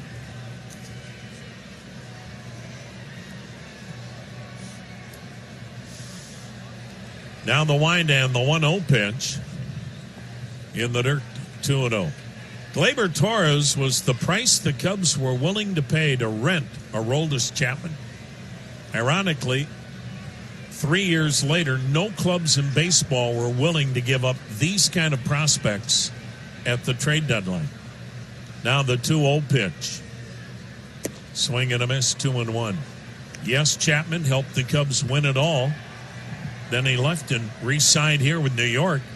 And New York's got Gleyber Torres for the foreseeable future, and this guy is going to be a 30-homer guy year in and year out. The pitch. Swings and slices it off to the right, foul, 2-2. That same summer, the Indians got Andrew Miller from these Yankees. And the two key pieces were Clint Frazier and Justice Sheffield. Sheffield helped the Yankees land James Paxton from Seattle. He'll pitch against the Tribe here Saturday. Now the 2-2 delivery. Swing and a foul back. Clint Frazier is basically in purgatory. Scranton Wilkes-Barre is where he's probably going to spend the rest of the summer. He wasn't traded at the deadline. He's not been called up when they've had all these injuries. Obviously, a message has been sent to Frazier. The 2-2. Swing and a pop-up. Near the pitcher's mound, everybody's there. Shortstop Frankie Lindor on the grass area between the mound and second. Retires Gleyber Torres, 2 down. Here's Mike Tauchman. Tauchman's getting the call ahead of Clint Frazier. Frazier will probably get traded, but it won't be until this offseason. And they'll try to use him in a big blockbuster trade. It's a surplus they have, but boy, it's a shame because the talent is there for him, for sure. Here's Tauchman. He's flied out, grounded out. The windup and the pitch. And it's in at the knees, a strike. 12-3 Cleveland. Lyft is the official rideshare partner of the Indians. They'll make getting to and from the ballpark a home run. Download Lyft today. Get going. Now the 0-1 pitch. Outside and low, a changeup. And the count to 1-1.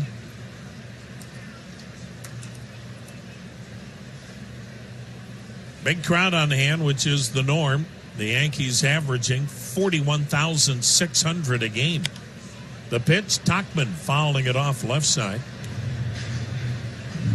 And Tauchman with a 1-2 count. Tauchman is a left-handed hitter, good defender as well.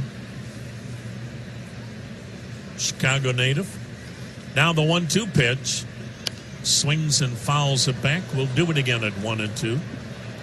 Tauchman came from the Colorado Rockies in a trade for a minor league pitcher right at the end of spring training.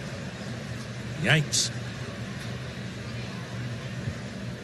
Well, this is a guy that had 20 homers in AAA for Colorado a year ago. Now the 1-2. Slider low, 2-2. Tauchman played collegiately at Bradley University. That's in Peoria, home of Jim Thome. 12-3 Indians, 6th inning, the wind and pitch. Swing and a miss. Got him to chase the breaking Chance Adams. My goodness, he's out there for a 4th inning of relief work, and he misses outside, ball 1. He's given up 3 runs. The third of 3 right-handed relievers to work tonight's game. Yankees started a reliever, Chad Green. Now the pitch to Roberto Perez. The Indians' number 9 hitter bangs one up the middle, base hit center field. Another Indians base hit. Perez had a big 2-out, 2-run homer to right in the first, and that made it a blowout inning. That made it 7-0 Indians.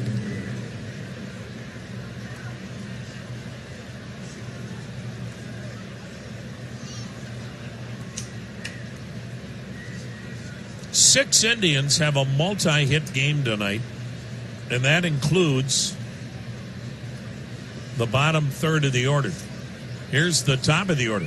Frankie Lindor started the game with a single to center and scored. He's 1 for 4. He'll bat left-handed. Takes a pitch in the dirt, blocked by Adams. Indians 12 runs, 16 hits, and no Indians errors. Yankees 3 runs, 6 hits, and no errors. Now the set and the pitch. Swing and a miss on a breaking ball, 1-1.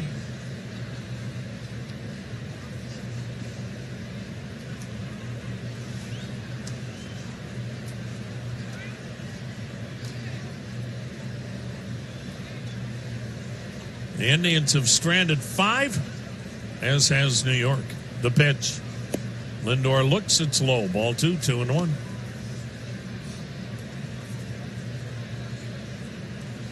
Well, Terry Francona talked about it on the manager's pregame show that the Indians would have to scratch and claw their way for 4 more days before that off day. Now the 2-1 pitch. Swing and a weak bouncer on the right side into the shift. Tag on Perez made by the shortstop, and the throw to first gets Lindor. Gregorius turns the double play himself.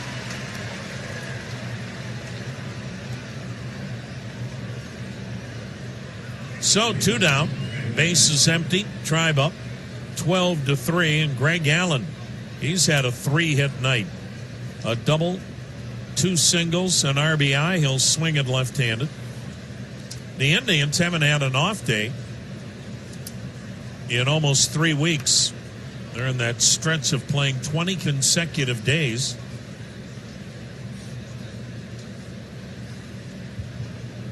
Off day comes Monday.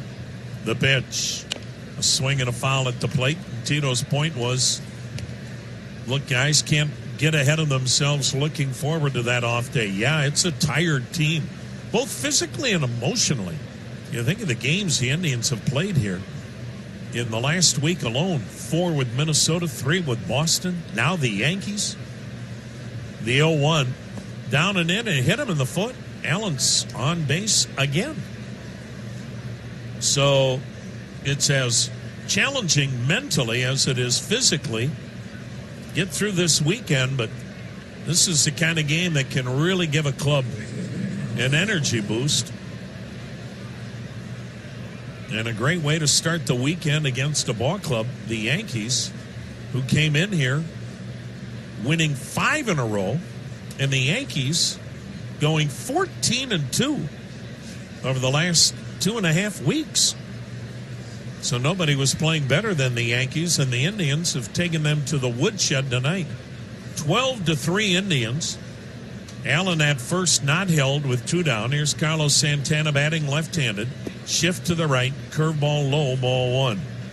When you don't hold, as DJ LeMahieu, the first baseman, is playing back here at first, Yankees are saying, okay, see you tomorrow.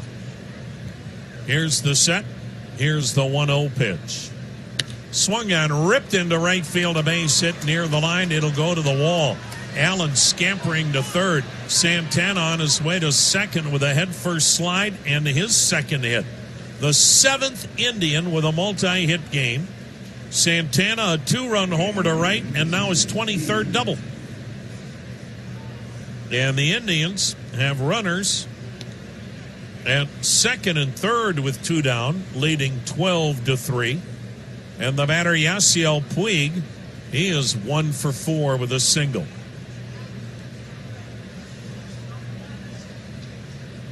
So the Indians have hit 5 home runs here in this game tonight. And then they have added 3 doubles. And Yasiel Puig, who's had a quiet night, relatively speaking, 1 for 4, a single and a run scored. Righty-righty matchup. Chase Adams is about to make his 70th pitch here in relief. And it's down and in, ball 1.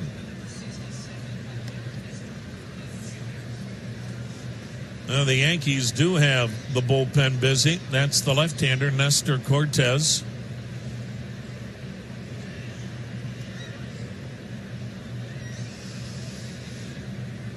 Here's the set. The pitch to Puig. Breaking ball outside, 2-0. Adams may be on fumes right now. This is only his 8th appearance since coming back up. And he had been averaging not quite 3 innings appearance, but not 71 pitches. Here's his 2-0 pitch. Swing and a foul off to the right. And the count 2-1. Yankees have been running guys back and forth for their bullpen, too. They just have not had good starting pitching. James Paxton, he's been disappointing in his first year in New York. ERA of 4.5. CC Sabathier's basically at the end of the line, and he's been hurt. The 2-1. Swing and a miss, 2-2. You add to that Luis Severino's been out all year. He was their ace. They hope to get him back for the playoffs, but he's been out all year. So who knows? Masahiro Tanaka's been inconsistent. He has an ERA of 4.5. They're not getting length from their starters as well. Now the 2-2. And Yasiel Puig takes outside, full count. And Jay Happ, he has an ERA of 5.5. So the Yankees starting rotation, when you look at the playoff teams in the American League, it's the weakest of the playoff teams potentially. But when healthy, they've got some kind of bullpen. But they also don't have their big guy out there. Great setup guy in Dylan Betances. He's been out all year. Payoff. Swung on, grounded up the middle into left center, a base hit. That'll score 2 more. Allen's home. Santana right behind him. And Yasiel Puig, the 8th Indian to have a multi-hit game. A 2-out, 2-run single to left center. Puig has 69 RBIs, and the Indians now leading it 14-3.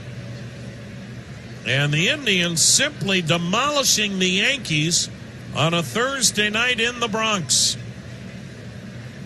And Jose Ramirez will be the next batter, although the game is over for Yasiel Puig.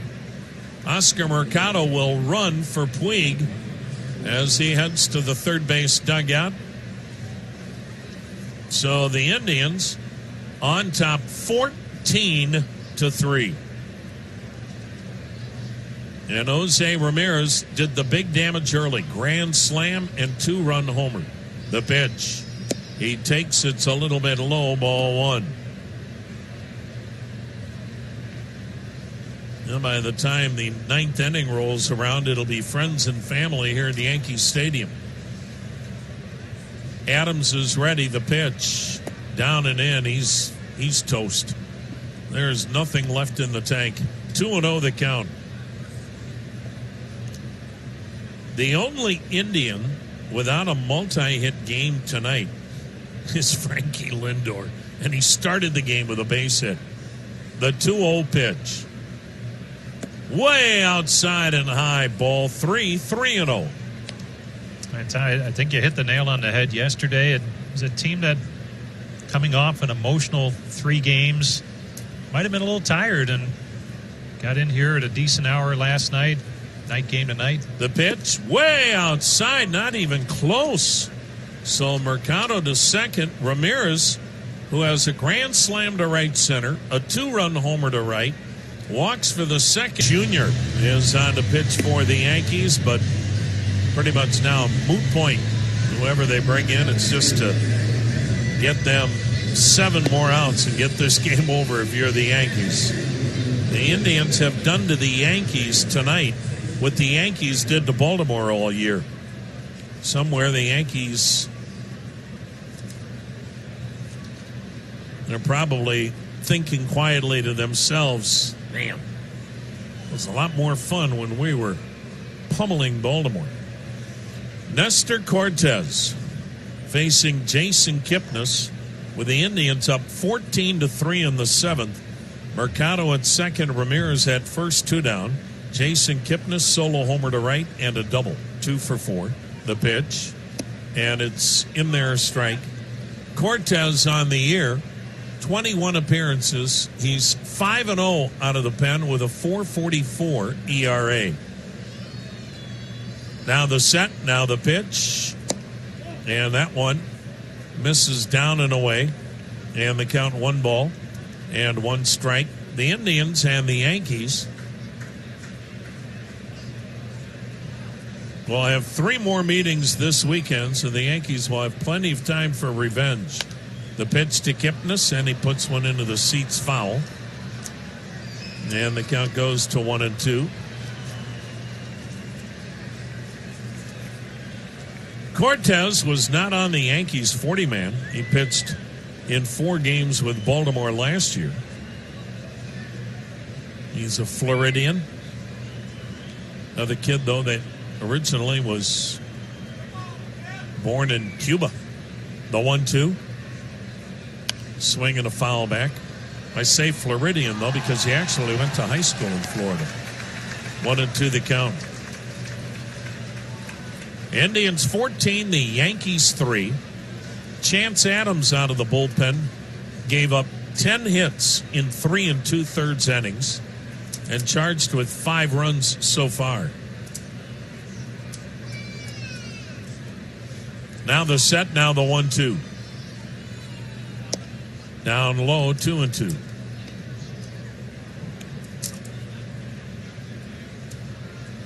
Baltimore saw the Yankees beat them 16 consecutive times. The season series finally ended yesterday.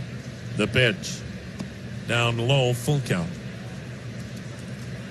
And actually what the Yankees did to Baltimore is probably hurting baseball more than anything. It's got people saying, why are teams like Baltimore and even the Detroit Tigers, for that matter, the way they're playing?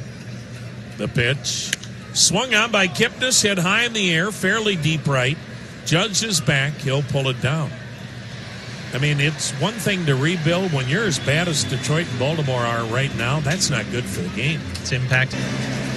Bottom of the 7th inning, and Hunter Wood on to pitch for the Indians. Seattle clobbered Detroit today, 7-2. Talk about bad teams. The Detroit Tigers, they're right there with Baltimore. It'll be a dogfight to the finish. Baltimore actually has a better record. Detroit now 36-82. The Tigers may lose 120 games. Minnesota is pummeling Texas 11-1 in the 5th. Very abbreviated schedule today in the National League. Miami crushed the Dodgers 13-7, although Cody Bellinger hit his 40th home run for the Dodgers. Cubs lead Philly 5-1, 9th inning. Cincinnati with a 2-0 lead over St. Louis in the 8th.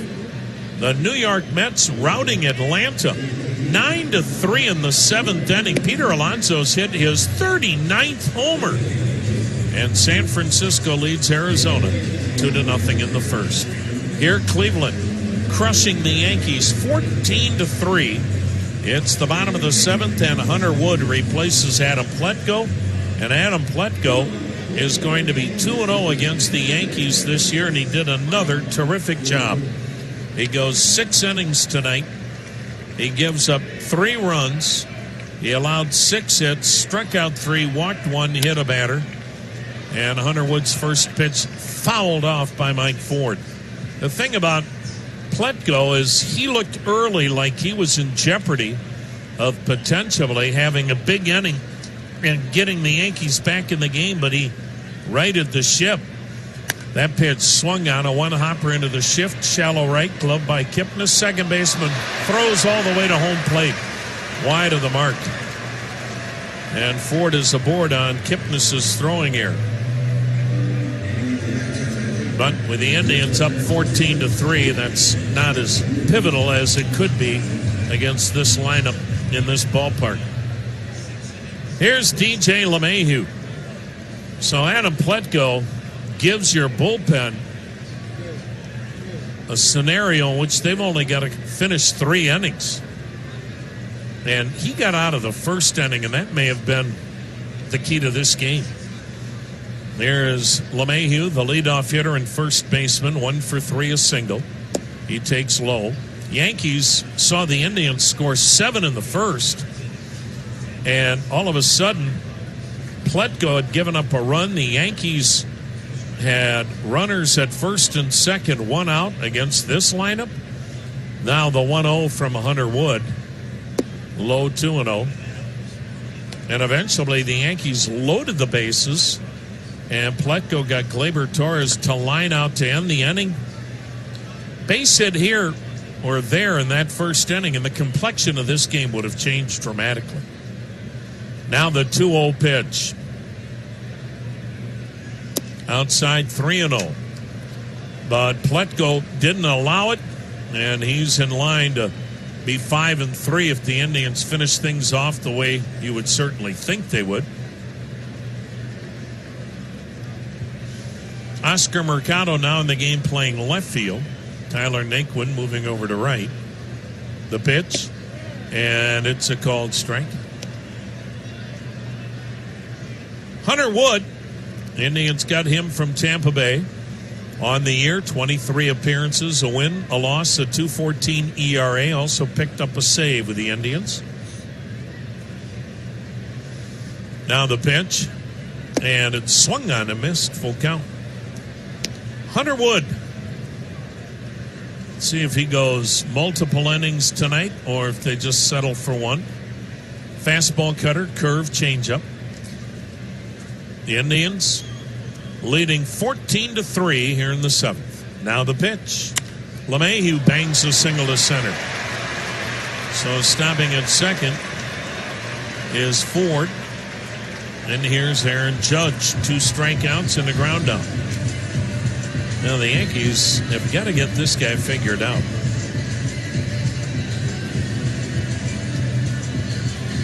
Interesting watching Mark DeRosa today on the Major League Network, as those folks do such a great job each and every day with Quick Pitch and the various shows that they have throughout the day. And Mark DeRosa, the former Cleveland Indian, was breaking down Aaron Judge and showing you some subtle changes in the Aaron Judge of now as compared to a couple of years ago.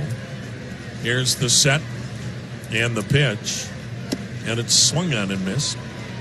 And Mark's theory was Judge is so locked into going right and right center that he's kind of lost the ability to turn on that pitch that's middle in and hammer at the pull side of the park, which he's so capable of doing. Here is the 0-1 pitch. Swing and a miss, 0-2. That pitch was way away.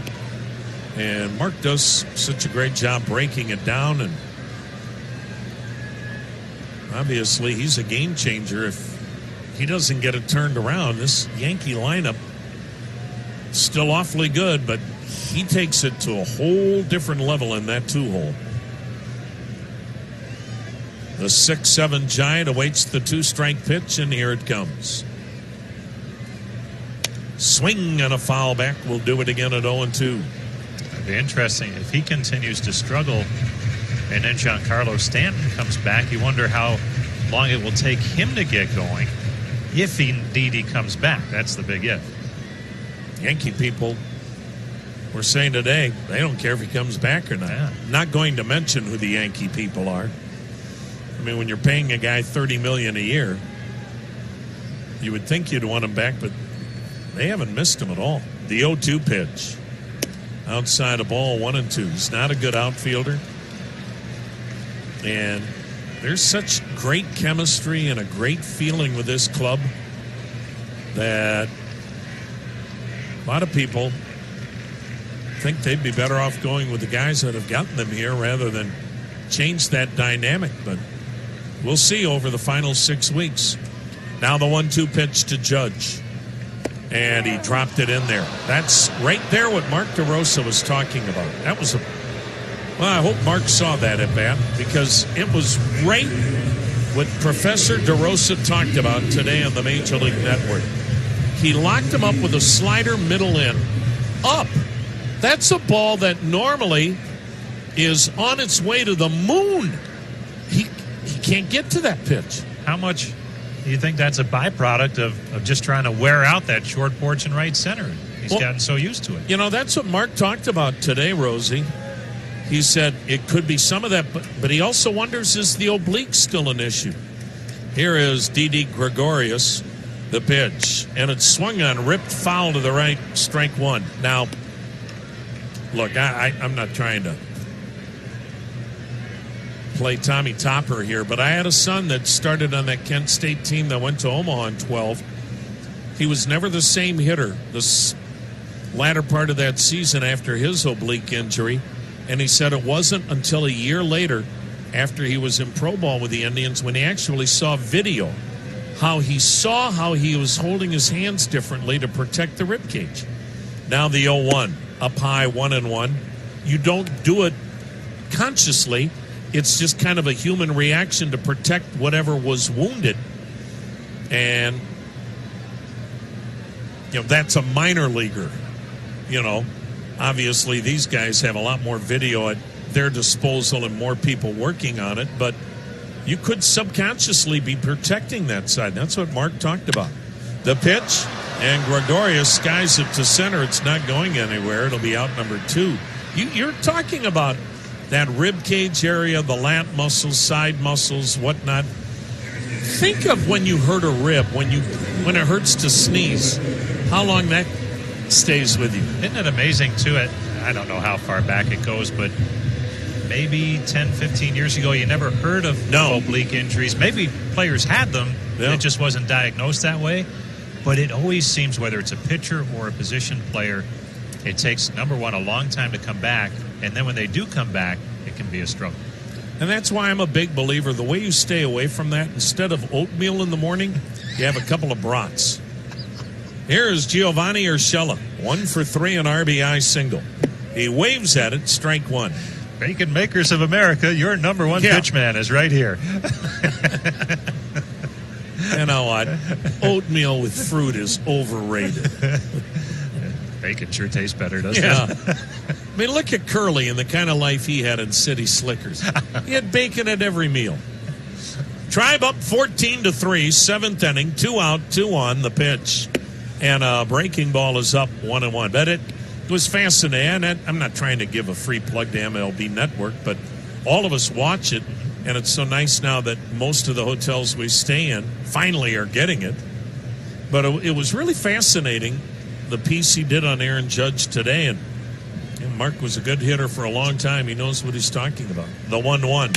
Swung on, banged in the hole, into left. That's a base hit. Ford hits third. He's coming home. Mercado made no attempt to throw home. 14-4. RBI single to left. Giovanni Urshela has 2 base hits, driving in 2 runs. 66 on the year. That's an unearned run off Hunter Wood. Now, all the folks there at the MLB Network do a tremendous job. And tell you what, it's fun for those of us that are in the game with what the network does and how we're able to stay on top of the game, especially like if you're in the American League, to really know what's going on in the National League.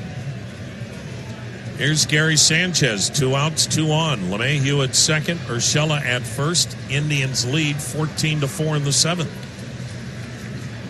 Of course, you're one of their hired guns, so you can't. Anything you say is tainted.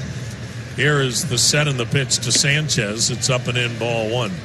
Here it is, almost 10 o'clock. You haven't gotten on me yet today. I was on there this afternoon. Were you? I didn't see that. Usually you're turning Do you think that's because you were stalking them at their New Jersey headquarters? Well, I was looking to see if my suit coat would be turned inside out like you usually do. The 1-0. That's in there, strike 1-1. I've hidden it in one of the cases back here. That is some kind of complex over there in Secaucus. You've been there, right? Yes. It must be what it was like in Houston when they had the lunar modules going up, all those video cameras to every ballpark. Here is the 1-1 pitch.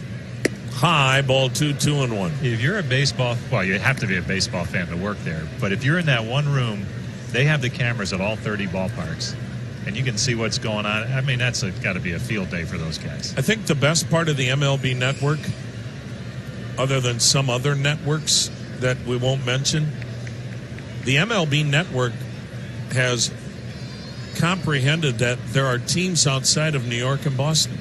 Here's the pitch, swung on a miss, 2-2 the count. And that's, I mean, they're promoting the game, and they're promoting all the teams, not just Boston and New York. Yeah, the Indian series with the Twins last weekend, they had really good coverage of that, and that was nice to see. Imagine that. Gary Sanchez hit his 27th home run. Last time up to the left of center.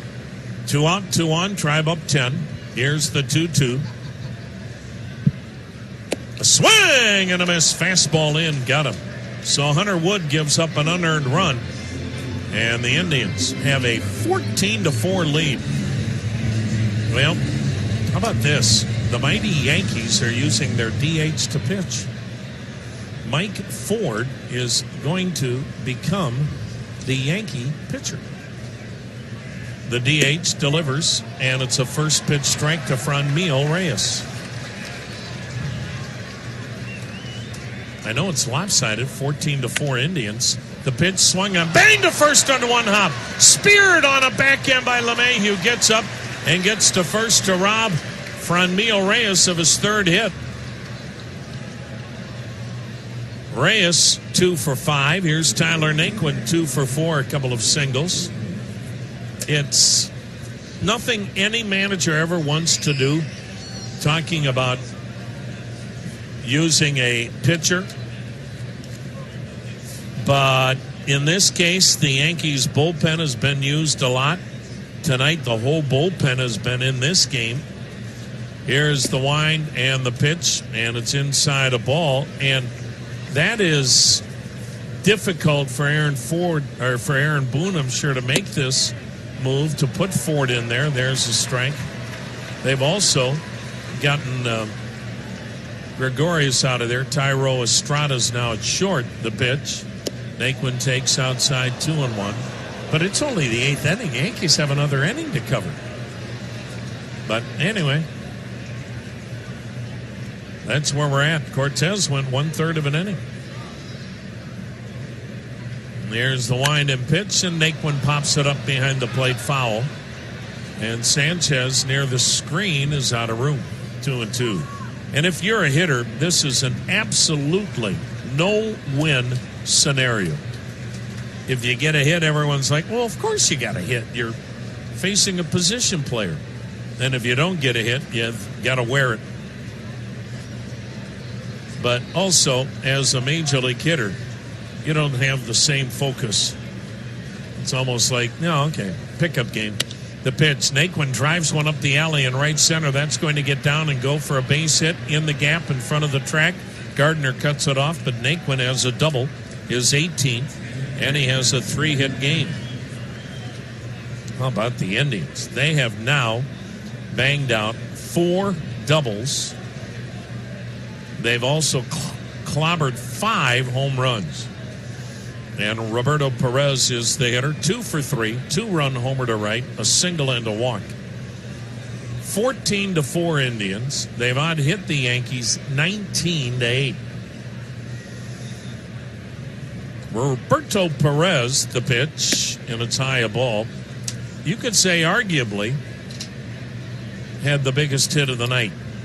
Now the 1-0 pitch, and it's high 2-0.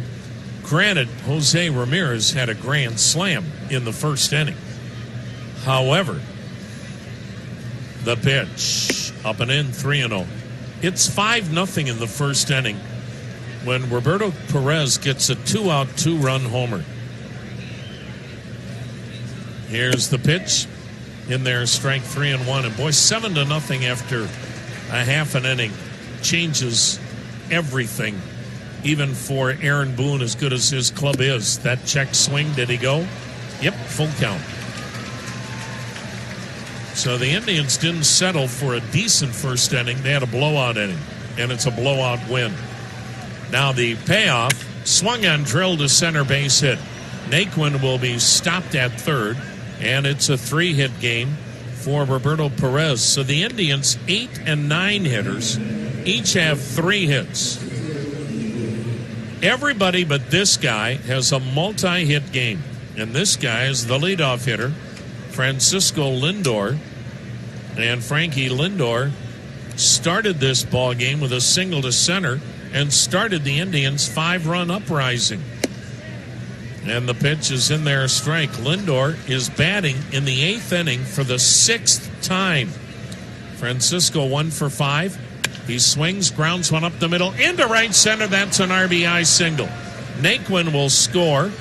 Roberto Perez will stop at second, and now all 9 Indians who started the game have had a multi-hit game. How about that? Lindor's 52nd RBI. I'm sure it's happened multiple times, but I wonder when the last time was the Indians' 9 starters all had multiple hit games. Here is Greg Allen. He's 2 for, now check that, he's 3 for 4. The pitch to him, and he hits it high. He hits it deep to right. Judge is back at the wall, gone. It's a 6-homer night for the Indians. It's a 4-hit night for Greg Allen. And the Indians now lead 18-4. Greg Allen with 5 RBIs tonight on a homer, a double, and 2 singles. Jose Ramirez with 6 RBIs on a grand slam and 2-run homer. And there's still only 1 out, and the 1 out was on a heck of a play at first by LeMahieu. Here's Carlos Santana batting left-handed. Shift to the right. The pitch is inside, ball 1. Why, so much for backing off against a position player pitching. The next pitch in there, a strike, 1 ball, 1 strike. Mike Ford thought this would be a fun trip to the mound. It's anything but. Santana with a drive, deep right field, away, back and way, out of here, halfway up the second deck. And the Indians lead 19-4. And Santana's second homer. And a tape measure job at that. Wow. And for the second time tonight, the Indians go back-to-back. 7 homers for the Indians here tonight. My goodness. Here is Oscar Mercado, his first at bat. And he takes a ball outside. The Indians now crushing the Yankees. 19-4. Here's the wind and pitch, and it's inside, a ball.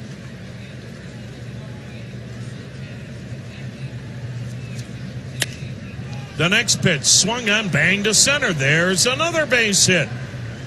My goodness. So the Indians are just continuing to hammer.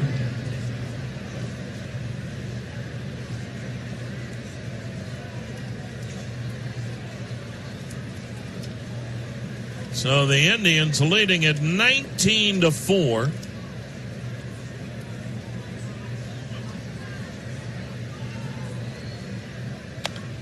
The pitch. And this is a pinch hitter, Mike Freeman, and he fouls it off, strike 1. Wow. What a night for the Indians.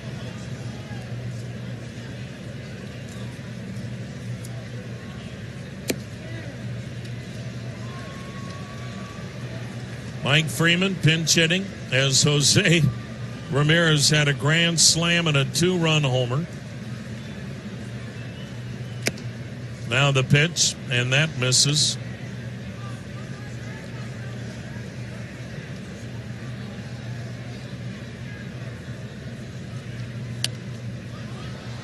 The next pitch is waved at, and the count is 1 ball, 2 strikes.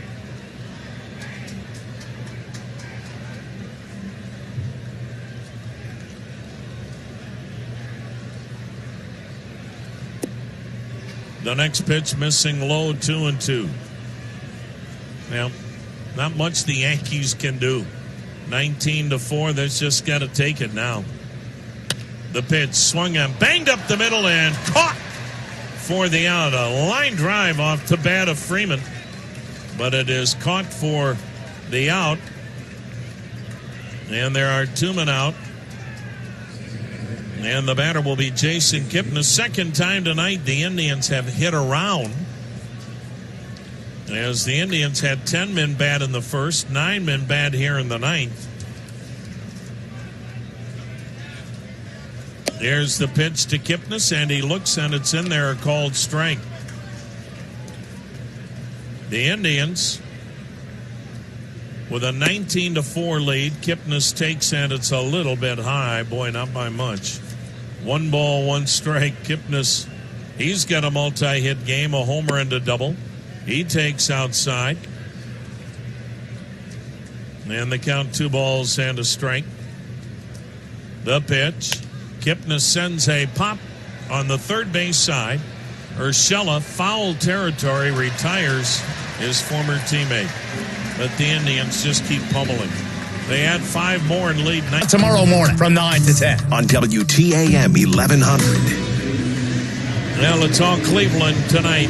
The Indians up 19-4. The Indians have crushed a grand total of 7 homers. That's 1 shy of the club record. The Indians have hit 8 home runs in a game at Milwaukee, Old County Stadium, in 1997. And they had 8 home runs in a game at Safeco Field in Seattle in 2004. So, ironically, the Indians' best home run games, 8, 2 of them, both happened on the road. Tonight, the Indians have 7 home runs. Phil Maton, who just came up to replace Logan Allen in the Indians' bullpen, he'll replace Hunter Wood here in the 8th inning.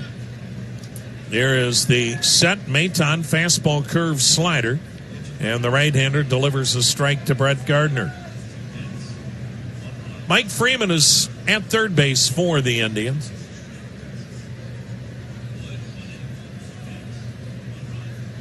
Now the pitch, and it's a little bit high.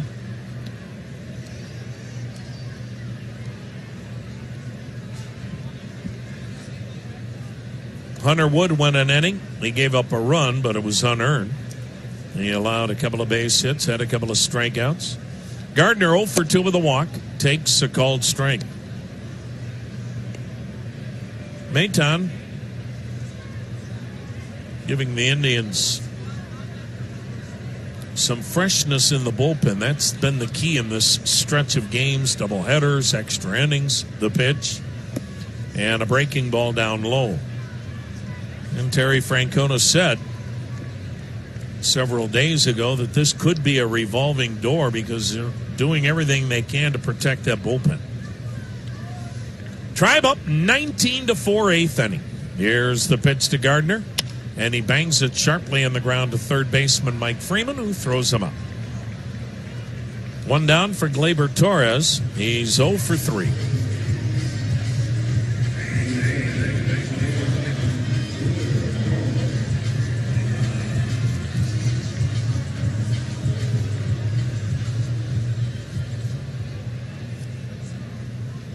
The Indians with a 19-4 lead. The set by the right-hander, and the pitch, and a breaking ball is low, ball 1. 24 hits tonight for the Indians. They have crushed 7 home runs. Now the 1-0 pitch. Swing and a drive to right. Back goes Naquin on the track at the wall. He jumps and it is gone. He may have got a glove on it. A great effort by Naquin leaping at the wall, but Gleyber Torres has his 27th. That's a routine fly ball out in any park but Yankee Stadium. So the Yankees have hit 3 solo homers tonight. The Indians now lead this ballgame by a score of 19-5. That'll bring up Mike Tauchman. He's 0 for 3.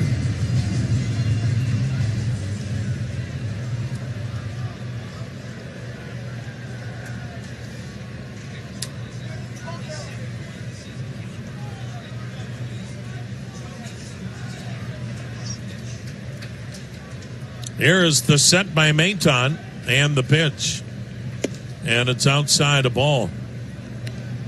The Indians with a 19-5 lead here in the 8th.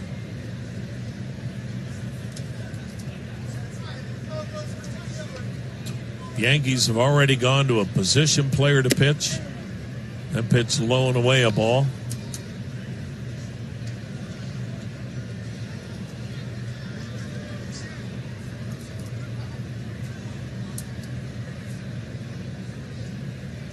The next offering is down and in, ball 2, 2-1.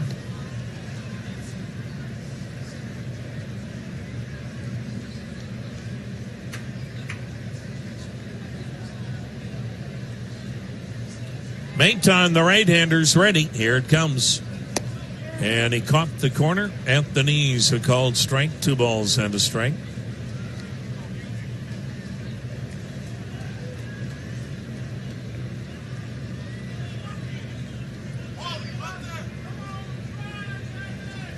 Now the set, and Maton's pitch. Swing and a miss, struck him out. So Tauchman's 0 for 4 with a couple of punch-outs. 2 down. Here is pitcher that has to hit because they lost their DH. And for the Yankees, no, I guess it is Mike Ford. He can still hit because he's pitching. Now the set and the pitch, and it's in there straight. Got a nice hand from the fans. After he gave up 5 runs in the 8th inning. Now the set, now the pitch. And he swings and drives one. This is pretty well hit toward the right center, but caught by the Indian center fielder Greg Allen. So onward. Well, he's going back out there. The DH, Mike Ford, second inning of relief work. He gave up 5 runs on 6 hits last inning. And the guy that started last inning being robbed of a hit by the first baseman, DJ LeMahieu, will lead off the 9th inning. 19-5 Indians. That pitch up and in, ball 1. Power Home Solar, the official solar provider of the Indians, building a movement. Visit powerhome.com or text solar. There's the pitch, swung on, hit pretty well to left, back on the track, and Tauchman makes the catch. Reyes gave it a ride, but he is out number 1 here in the 9th inning, and he'll finish the night going 2 for 6 with a couple of singles. Text Solar 411-411, Power Home Solar. Earlier, we gave you the scoreboard update. That was brought to you by Dodge Trucks, the Ram 1500, Motor Trend's Truck of the Year. Here's Tyler Naquin. He swings and drives one high, drives it deep to right, down the line, foul. The Ram Summer Clearance Event going on now. Find out why. There are more reasons to switch to Ram than ever before. 19-5 Indians as we are in inning number 9, finally. The pitch outside a ball. Tyler Naquin's had a 3-hit game as he's 3 for 5. The pitch to him, and he pops it up on the third base side of the Indian on the infield, and now into shallow left. Giovanni Urshela, the third baseman, retires Naquin. Tonight, Greg Allen has had a 4-hit game with a 3-run homer to right and an RBI single. So he's gone tonight for 4 hits, 4 RBIs. Carlos Santana, 2 homers, 3 RBIs, plus a double. There's a strike. Here's Roberto Perez. He's had a 3-hit game, 2-run homer and a couple of singles. Jose Ramirez, 2 homers, 6 RBIs. Pitch swung at him, missed, almost like a knuckleball. Indians have hit 7 homers, and, well, they've just had a lot of fun. Now the pitch. Swing and a foul down the right side. The few that remain, whooping it up. They want Ford to get a strikeout. Indians just want to get it over. The pitch. Strike 3 called on a curveball at about 65 miles an hour. Bottom of the 9th coming up. Phil Maton will finish it off for the Indians. It'll be his second inning of work. The Indians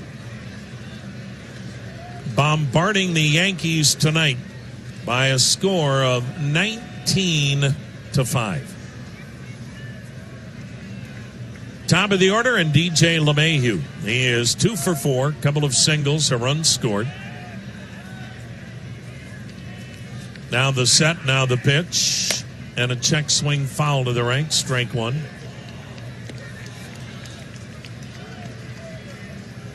The Indians down through the years have had some of these blowout wins here in New York against Yankee teams you wouldn't think that would happen to, but it does. That pitch down and away, 1-1 the count. Scored 20-plus runs in a game and a win here in this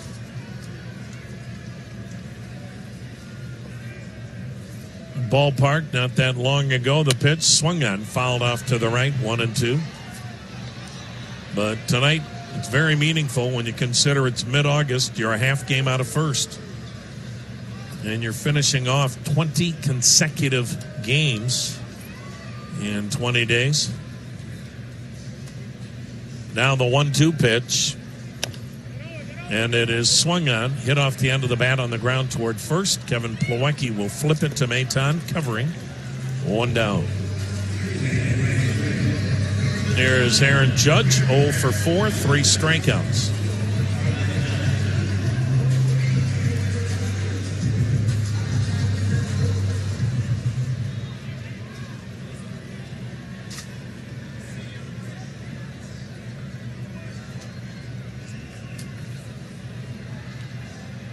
The pitch to Aaron Judge. And it's in tight, ball 1.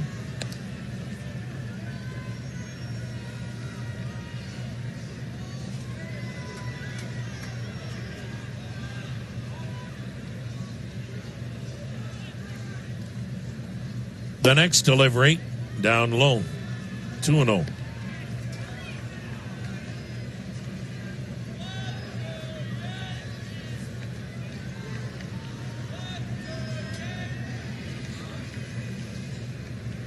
Maton's pitch, check swing. It looked like he went around. He didn't.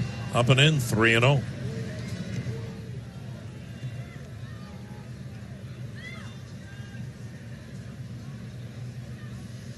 Tonight, boy, the Indians, the department they've struggled in this year is hitting with men in scoring position. The Yankees are the best at it. There's a strike. The Yankees, best when it comes to clutch hitting. They're batting .304 with men in scoring position. That's been a tough area a lot of the year for the Indians, not tonight. Judge fouling it off, right side, full count. Indians 8 for 13 with men in scoring position. And, of course, 7 home runs, 1 shy of the franchise record in a game. So a lot of good things here tonight for the Indians. To get your best deal on any new or used car, go to Sunnyside Toyota in North Olmsted. Check out their inventory, current specials at sunnysidetoyota.com. Judge taps it foul. And the count will remain 3 balls, 2 strikes.